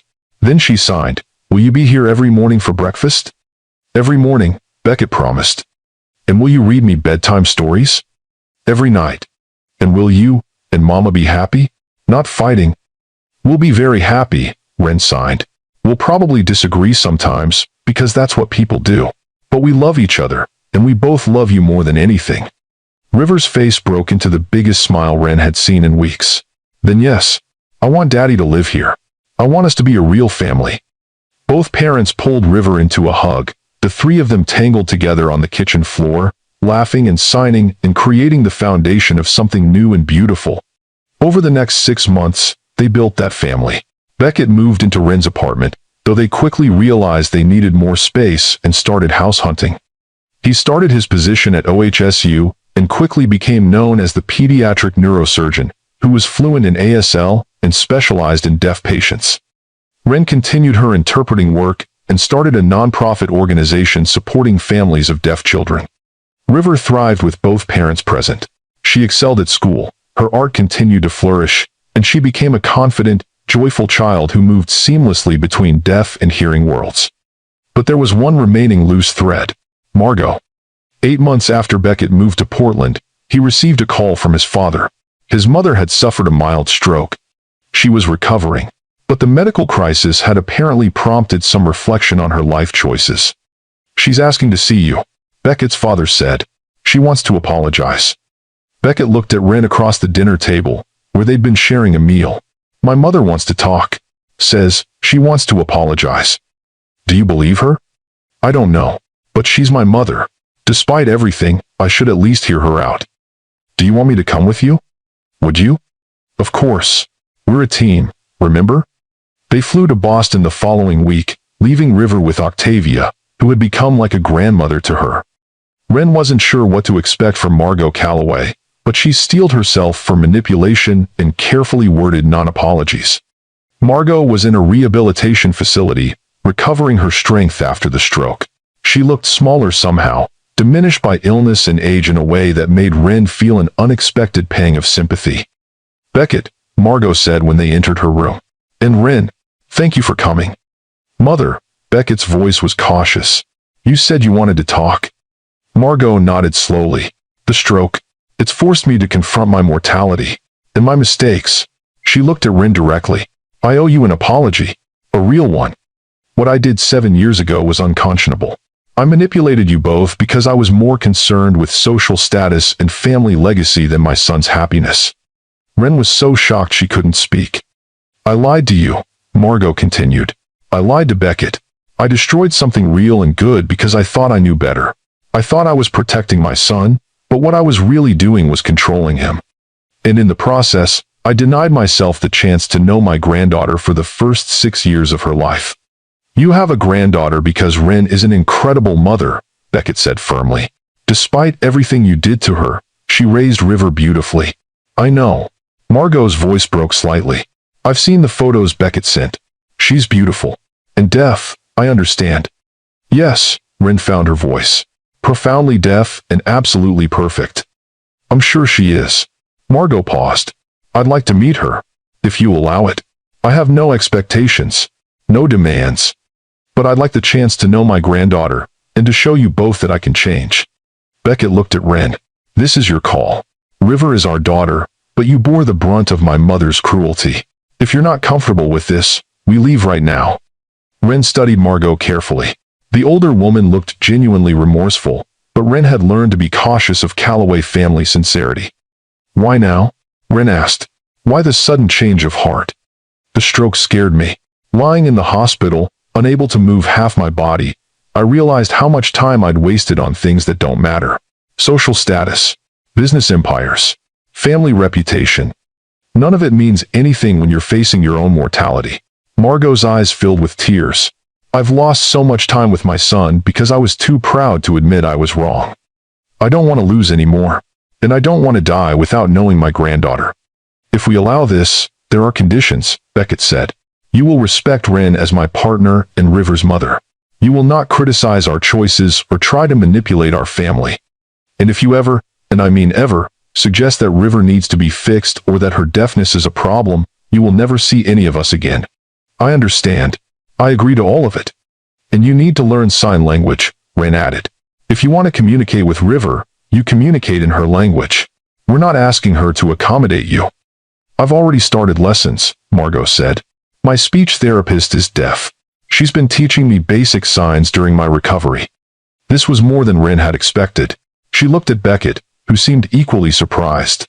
"We'll discuss it," Wren said finally. "River will have input on whether she wants to meet you. She's 8 years old, and she gets a voice in decisions that affect her life." "That's fair," Margot agreed. "That's more than fair." They left the rehabilitation facility with a promise to think about it. On the flight back to Portland, Beckett and Wren talked through their options. "Do you think she's genuinely changed?" Wren asked. "I don't know. The stroke seems to have scared her into some self-reflection. But whether that translates to actual behavioral change, time will tell." "What does your gut say?" "My gut says she's terrified of dying alone and estranged from her family. Whether that fear will motivate lasting change or just temporary good behavior, I can't predict." "What do you want to do?" "I want to give her one chance. One. If she proves she's genuinely changed, great. If she reverts to manipulation and control, we're done.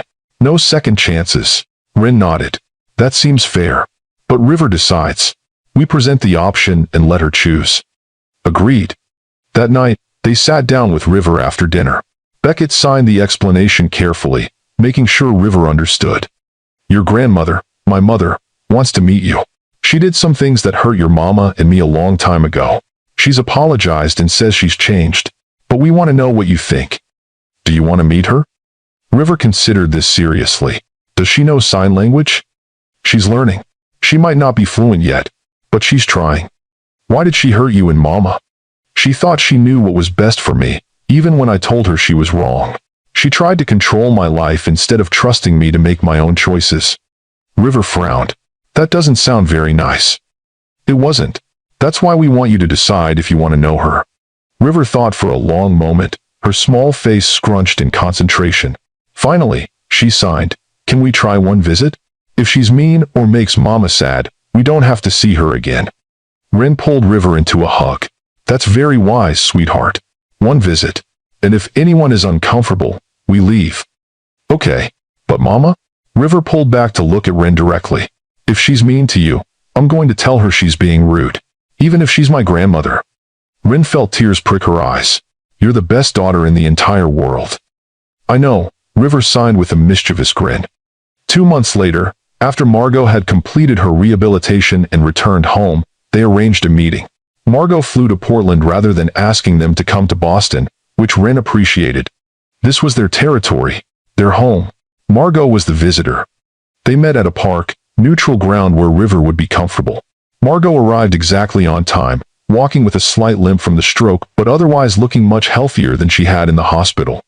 River stood between her parents, watching curiously as this stranger approached. Margot stopped a respectful distance away and signed slowly, carefully. Hello, River. I'm your grandmother, Margot. It's very nice to meet you. River's eyes went wide. You know sign language? I'm learning. I'm not very good yet, but I'm practicing every day. Why? Because it's your language, and I want to be able to talk to you. This simple statement seemed to win River over. She stepped forward, studying Margot with the directness of children. You look like Daddy. Same nose. Margot laughed, a genuine sound of delight.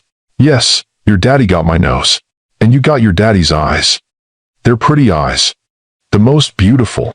They spent 2 hours at the park. Margot was careful, respectful, asking questions instead of making demands. She admired River's artwork.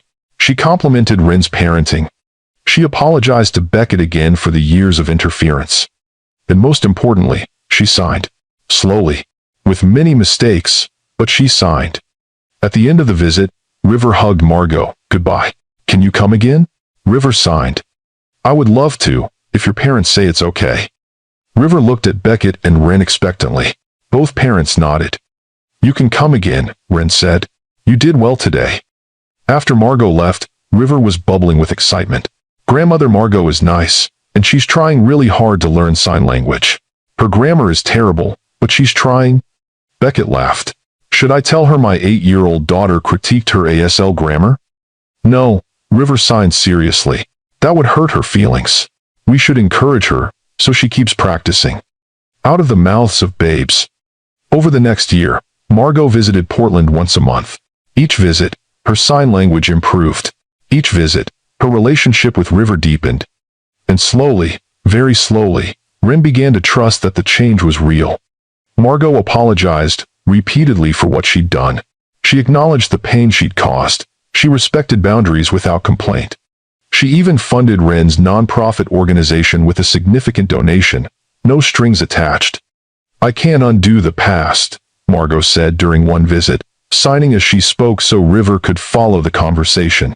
But I can support your future, all of you. Meanwhile, Beckett and Ren's relationship continued to flourish. They bought a house together, a beautiful craftsman with a large yard where River could play. Beckett's position at OHSU became permanent, and he built a reputation as the go-to neurosurgeon for deaf pediatric patients. Ren's nonprofit grew, providing resources and support for families navigating deafness. And 18 months after Beckett moved to Portland, on a sunny Saturday in May, he proposed. They were at the coast, watching River build an elaborate sandcastle. Beckett took Ren's hand and led her a few feet away where River could still see them but couldn't hear their conversation. I have something I want to ask you, Beckett said. Okay, Ren replied, her heart starting to race because she could see where this was going. 7 years ago, I was going to propose to you. I had a ring picked out and everything, but I lost my nerve because I was worried about my family's reaction. I let fear and obligation stop me from claiming the life I wanted. Beckett, where is this going? I'm not that man anymore. I don't care what anyone thinks except you and River. So I'm asking now, properly, without fear." He pulled out a small velvet box and opened it to reveal a simple, elegant ring. "Ren Ashford, will you marry me? Will you let me be your husband and River's father legally and officially? Will you build this beautiful, complicated, perfect life with me?" Ren felt tears streaming down her face. Yes, 1,000 times yes. Beckett slipped the ring on her finger and pulled her into a kiss. Behind them, River noticed what was happening and came running over, signing frantically. "Are you getting married? Are we going to be a real family?" "We already are a real family," Ren signed. "But yes, Daddy and I are getting married." River threw her arms around both parents. The three of them tangled together on the beach, laughing and crying and planning the future. The wedding took place 6 months later, in November, almost exactly 8 years after River's birth. They kept it simple and meaningful. A ceremony in their backyard with close friends and family. Octavia officiated, signing and speaking so everyone could participate. River served as flower girl, walking down the aisle, scattering rose petals with artistic flair. Margot attended, sitting quietly in the back, her sign language now fluent enough to follow the ceremony without interpretation. At the reception, she approached Ren nervously. "Thank you for letting me be here," Margot signed. "I know I don't deserve it." "You're River's grandmother," Ren signed back. "And you've proven you can change. That matters. I'm grateful for the second chance. I won't waste it." During the reception, River gave a speech. Ren and Beckett stood at the front of the room while their daughter signed, the interpreter voicing for the hearing guests. "When I was little," River signed, "I used to wish I had a daddy like my friends. Mama was amazing, and I had grandmother Ren, Ren's mother, and lots of people who loved me. But I still wished for a daddy." River paused, looking at Beckett with pure love. "Then I got a brain tumor, and Mama took me to Boston to see the best doctor in the country. And it turned out the best doctor was my daddy, and I just didn't know it yet." There were tears throughout the audience. "Daddy saved my life," River continued. "But more than that, he learned my language. He moved to my city. He became part of my world instead of making me change to fit his world. That's what love is." She turned to Ren. "And Mama, you've always been my hero. You learned sign language when I was a baby. You fought for me to go to deaf school. You taught me that being deaf isn't something wrong with me. It's just part of who I am. You made me proud of myself." River paused, her hands moving with emphasis. "I'm glad you found each other again. I'm glad we're a family. I'm glad Daddy came home." There wasn't a dry eye in the room. Beckett and Ren both knelt down to hug their daughter, the three of them holding each other as everyone applauded. Later that night, after the guests had left and River was asleep upstairs, Beckett and Ren stood in their backyard looking at the stars. "We did it," Ren said. "We actually did it. Built a family out of the wreckage of what my mother destroyed. Built something better than what we had before. We're stronger now. Smarter. We know what really matters." Beckett pulled her close. "I love you, Ren Calloway." "I love you too." "And Beckett?" "Yeah. Thank you for proving that people can change. That second chances are worth taking. That some things are worth fighting for. You're worth fighting for. River is worth fighting for. This family is worth everything." They stood there in comfortable silence, two people who had loved and lost and found each other again. Two people who had learned that the hardest paths sometimes lead to the most beautiful destinations. Upstairs, River slept peacefully, secure in the knowledge that both her parents loved her and each other. A deaf child who had never been asked to be anything other than who she was. A little girl who had saved her parents as much as they had saved her. And in Boston, Margot Calloway looked at a framed photo on her nightstand. Beckett, Ren, and River at the wedding, all three of them signing "I love you" to the camera. She'd made so many mistakes, destroyed so much with her need for control. But they'd given her a second chance, and she would spend the rest of her life proving she deserved it. 3 years later, River was 11 years old and thriving. She attended a mainstream school with a deaf program, moving easily between deaf and hearing worlds. Her art had won several regional competitions. She'd started a blog about being deaf that had gained a following among other deaf kids and their families. Beckett had become the leading advocate for deaf awareness in pediatric neurosurgery, publishing papers on how to make medical care more accessible for deaf patients. He developed a training program to teach medical students basic ASL. He'd revolutionized how his hospital approached deaf patients. Ren's nonprofit had expanded to 3 states, providing support groups, ASL classes, and advocacy for families of deaf children. She'd written a book about her journey from grief to acceptance to celebration of River's deafness. And Margot had become one of their biggest supporters. She funded Ren's nonprofit. She learned advanced ASL. She became the grandmother River deserved. One evening, the extended family gathered for dinner. Beckett, Ren, River, Margot, and Octavia, who had become honorary family. They sat around the table, conversation flowing in a mixture of sign language and spoken word, everyone code-switching effortlessly. River had an announcement. She signed with her usual dramatic flair, making sure everyone was watching. "I've been asked to speak at a conference for deaf youth, about growing up deaf and being proud of it." "River, that's amazing," Ren signed. "When is it?" "Next month. In Los Angeles. They want me to talk about deaf identity and medical choices." River looked at Beckett. "They also want to know about my brain tumor and how my deaf surgeon daddy saved my life." "Deaf surgeon daddy," Beckett signed with amusement. "I like that title." "You're famous in the deaf community," River signed. "The hearing doctor who learns sign language and treats deaf kids with respect. People talk about you." Beckett looked touched. "I just did what any parent should do. Learn my child's language."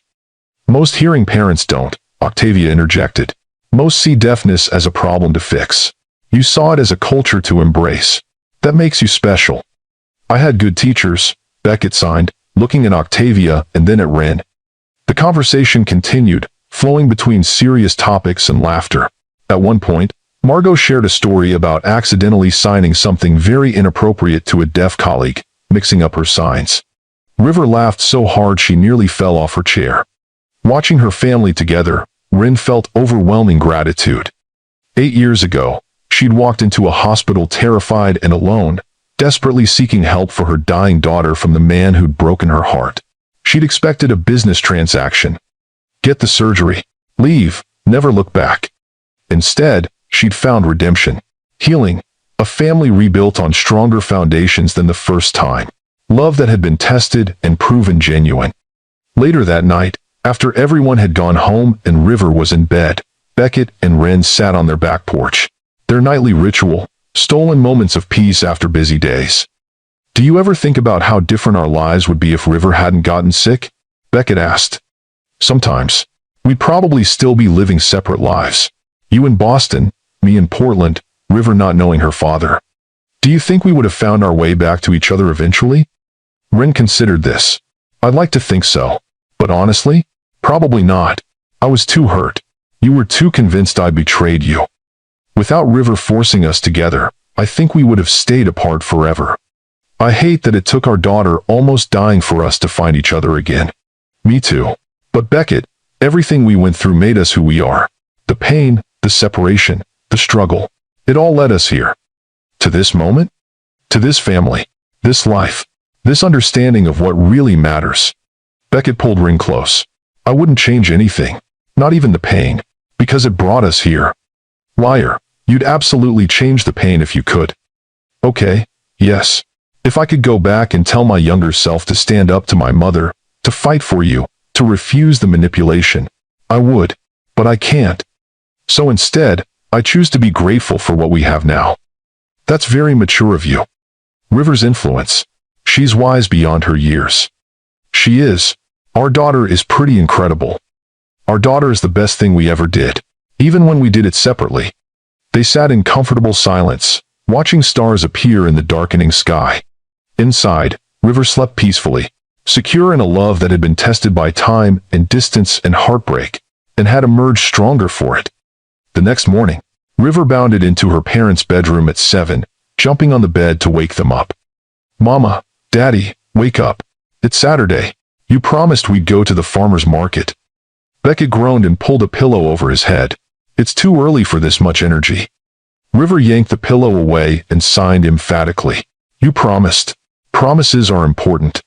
"She's got you there," Ren signed with amusement. "You did promise." Fine. We're getting up." An hour later, they walked through the farmer's market, River darting between stalls examining produce and handmade crafts. She'd saved her allowance for weeks and was on a mission to find the perfect gift for Octavia's birthday. What about this? River held up a hand-painted scarf with vibrant colors. Octavia would love that, Ren signed. The colors are beautiful. River negotiated the price with the vendor, her sign language so expressive that the hearing vendor understood even without interpretation. She counted out her money carefully and proudly carried her purchase. As they walked home, River between her parents, each holding one of her hands, a stranger stopped them. "Excuse me," the woman said, clearly trying to be polite but intrusive. "I noticed your daughter using sign language. Is she deaf?" "Yes," River signed before her parents could respond. "I'm deaf." The woman looked uncomfortable. "Have you considered cochlear implants? I've read they can be very effective for children." River's response was immediate and firm. "I don't need implants. I'm not broken. I'm deaf and I'm happy." The woman looked taken aback. "But wouldn't you like to hear music? Your parents' voices?" "I experience music through vibrations and visual representations," River signed, and Ren interpreted. "I communicate with my parents in sign language, which is beautiful and expressive. Being deaf is part of my identity. I don't want to change it." "But if you had the chance to hear..." Beckett cut her off, his voice polite but firm. "My daughter has made her choice. She's proud of who she is. As her parents, we respect and support that. Now if you'll excuse us." He guided River away from the well-meaning but ignorant stranger. When they were out of earshot, River looked up at her father. "Thank you for standing up for me," she signed. "Always," Beckett signed back. "You should never have to defend who you are to anyone." That night, River brought up the encounter at dinner. "Why do hearing people always think deaf people need to be fixed?" Ren set down her fork and signed thoughtfully. "Because they don't understand. They think everyone should experience the world the way they do. They can't imagine that someone could be happy and complete without hearing." "But I am happy," River signed. "I have friends in school and art, and you guys, being deaf doesn't make me sad." "We know that, sweetheart," Beckett signed. "But not everyone has spent time in the deaf community. They don't understand that deafness is a culture, not a disability." River considered this. "Maybe I should talk about that at the conference. Help people understand." "I think you should," Ren signed. "You have an important perspective. A deaf child who's confident and proud. That's powerful." Over the next month, River prepared for her conference presentation. She wrote her speech with help from Octavia, practiced her delivery, created a visual presentation with photos and videos. She was nervous but excited. The conference was a huge success. River stood on stage in front of hundreds of deaf youth and their families, signing her story with confidence and passion. She talked about her brain tumor, about meeting her father for the first time, about how he'd learned sign language to communicate with her. She talked about deaf pride and cultural identity and the importance of choice. The standing ovation lasted 5 minutes. Afterward, dozens of families approached her, parents of deaf children seeking advice, deaf teenagers thanking her for speaking up, medical professionals asking about Beckett's approach to deaf patients. And in the audience, Beckett and Ren watched their daughter shine, both of them crying tears of pride. "That's our girl," Beckett signed to Ren. "Our brilliant, brave, incredible girl." "We did good," Ren signed back. "We did great." River's conference speech was recorded and went viral in the deaf community. She became a minor celebrity, invited to speak at schools and events. She started a YouTube channel where she talked about deaf culture, answered questions, and created art tutorials. And through it all, her family supported her. Beckett adjusted his schedule to attend her events. Ren helped her prep for speeches and managed her growing online presence. Margot funded a scholarship in River's name for deaf students pursuing arts education. 5 years after the surgery that had brought them all together, River was 16, a confident teenager preparing for college. She'd already been accepted to Gallaudet University, the premier university for deaf students, where she planned to study visual arts and deaf education. On the anniversary of her surgery, the family made it a tradition to have a special dinner, not to celebrate the tumor, but to celebrate her survival and the family that had been forged in that fire. This year, River had a surprise for them. After dinner, she presented her parents with a wrapped package. "Open it together," she signed. Inside was a large canvas, River's most ambitious painting yet. It showed 3 figures: a woman with dark hair holding a baby, a man standing apart, looking lost, and then the 3 figures together, connected by threads of light and color. The title, in both sign language hand shapes and English letters, read, Found. River, it's beautiful, Ren signed, tears streaming down her face. It's our story, River signed. How we were apart, and then we found each other. How pain became healing, how broken became whole. Beckett couldn't speak, couldn't sign. He just pulled both his girls into a fierce hug. This family that had been broken and remade, scattered and gathered, lost and found. Later, after River went to bed, Beckett and Ren hung the painting in the living room. They stood back to look at it, this visual representation of their journey. She captured it perfectly, Ren said. The loneliness, the reunion, the healing. She got your artistic talent, Beckett replied, and apparently my tendency for dramatic grand gestures. Ren laughed. Remember when you showed up in Portland with 2 suitcases and a resignation letter? I was terrified you'd send me away.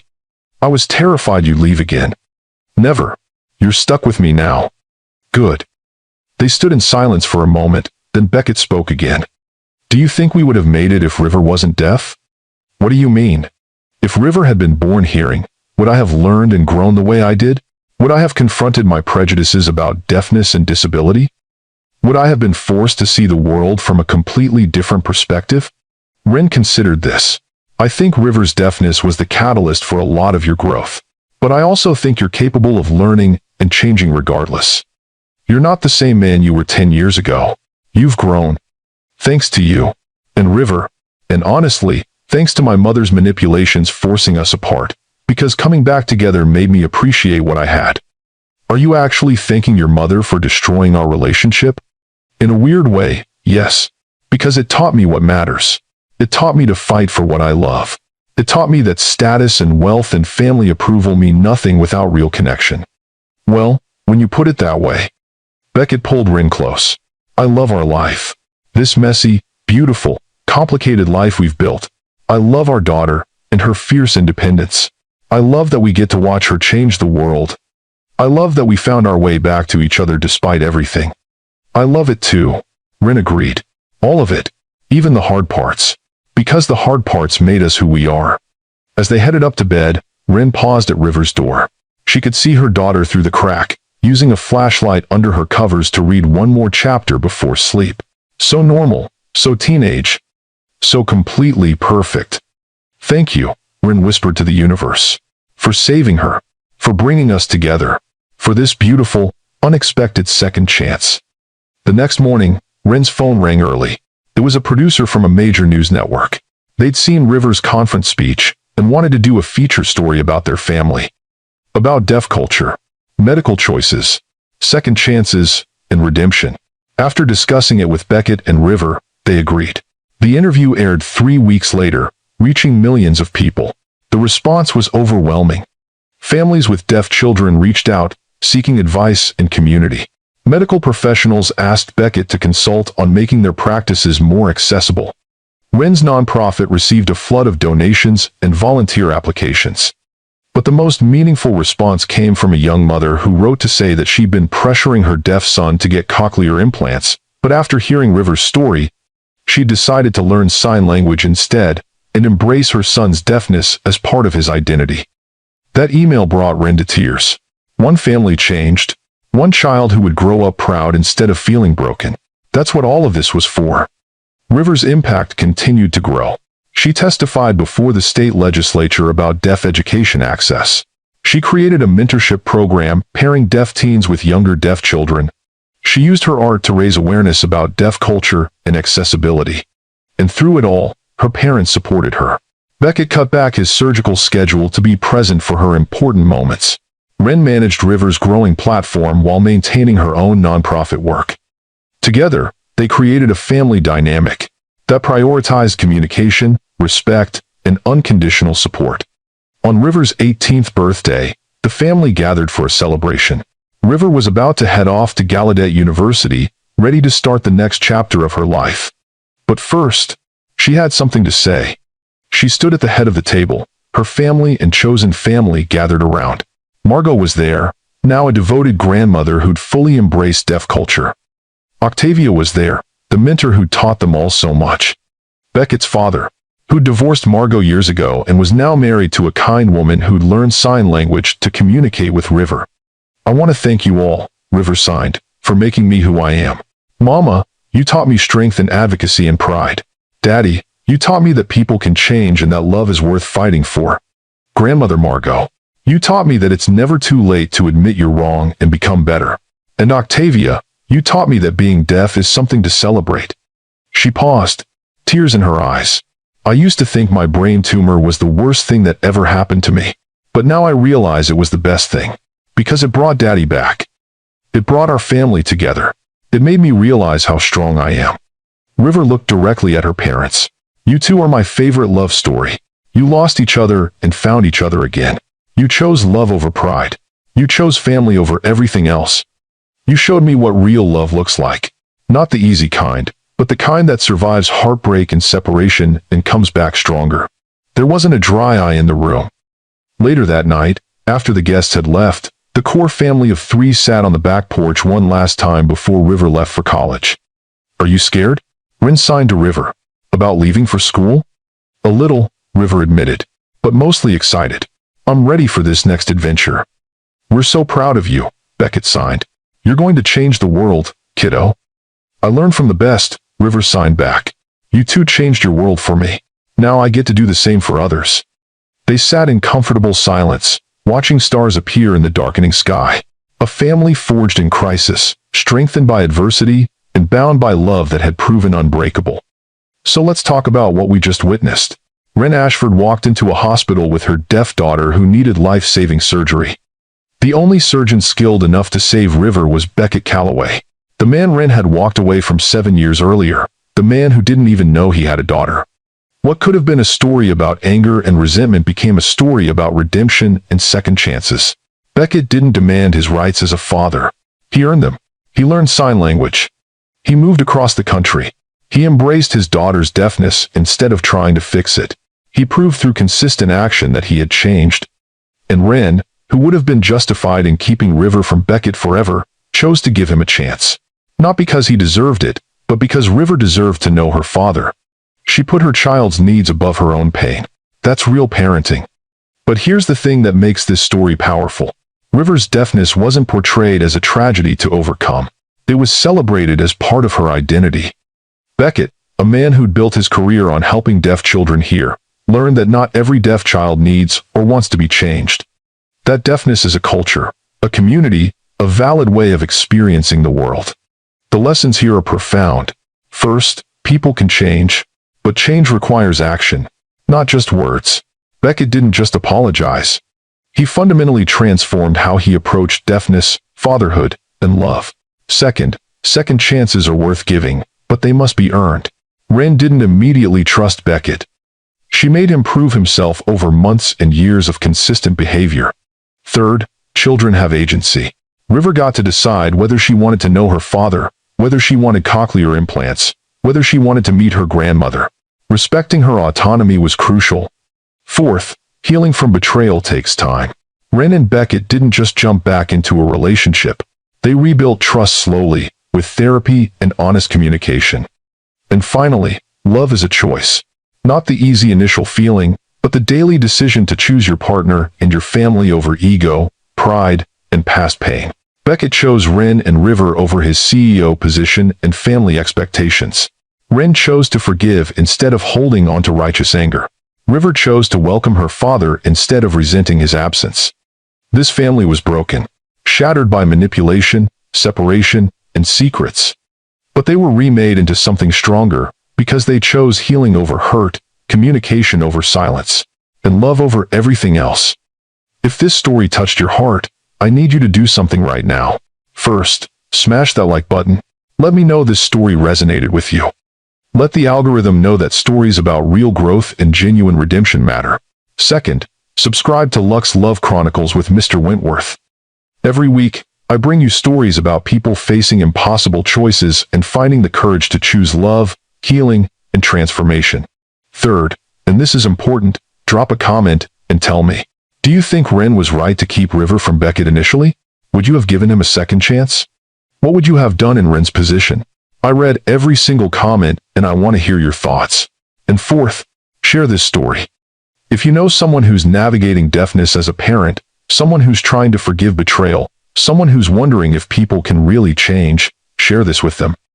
Because sometimes we all need to be reminded that broken things can be mended, that people can grow, and that love can survive anything if both people are willing to fight for it. River was born deaf, but her deafness didn't limit her. It defined her, shaped her, made her who she was. A confident, brilliant young woman who changed how people thought about disability and identity. A girl who brought her fractured family back together just by being exactly who she was. Beckett was a successful surgeon and CEO who had everything except what mattered most. And he gave it all up for the chance to be a real father to the daughter he'd never known. That's not sacrifice. That's wisdom. Understanding that no amount of professional success means anything if you don't have love. And Ren, who was manipulated and betrayed and heartbroken, could have spent her life bitter and angry. Instead, she channeled that pain into purpose. She became an advocate. She built a nonprofit. She raised an incredible daughter. And when the man who hurt her proved he'd changed, she found the courage to try again. This is Mr. Wentworth, reminding you that your story isn't defined by your worst moments. It's defined by what you do after those moments. How you grow, how you heal, how you choose love over fear, forgiveness over resentment, and hope over despair. River's brain tumor could have been a tragedy. Instead, it became the catalyst that brought a family together, healed old wounds, and proved that sometimes the worst things that happen to us lead to the best transformations. You are not your past. You are not your mistakes. You are not the person who hurt you or the pain you've endured. You are what you choose to become after the breaking. And if you choose healing, if you choose growth, if you choose love, you can build something more beautiful than anything you lost. Until next time, remember this. Rin walked into that hospital desperate and alone. She walked out with a healed daughter, a transformed partner, and a family stronger than anything she'd imagined. Your healing is coming too. Your transformation is possible. Your second chance is waiting. You just have to be brave enough to take it. Keep building something beautiful from whatever life hands you. Keep choosing love. Keep believing in second chances. And keep remembering that the best chapter of your story might be the one you haven't written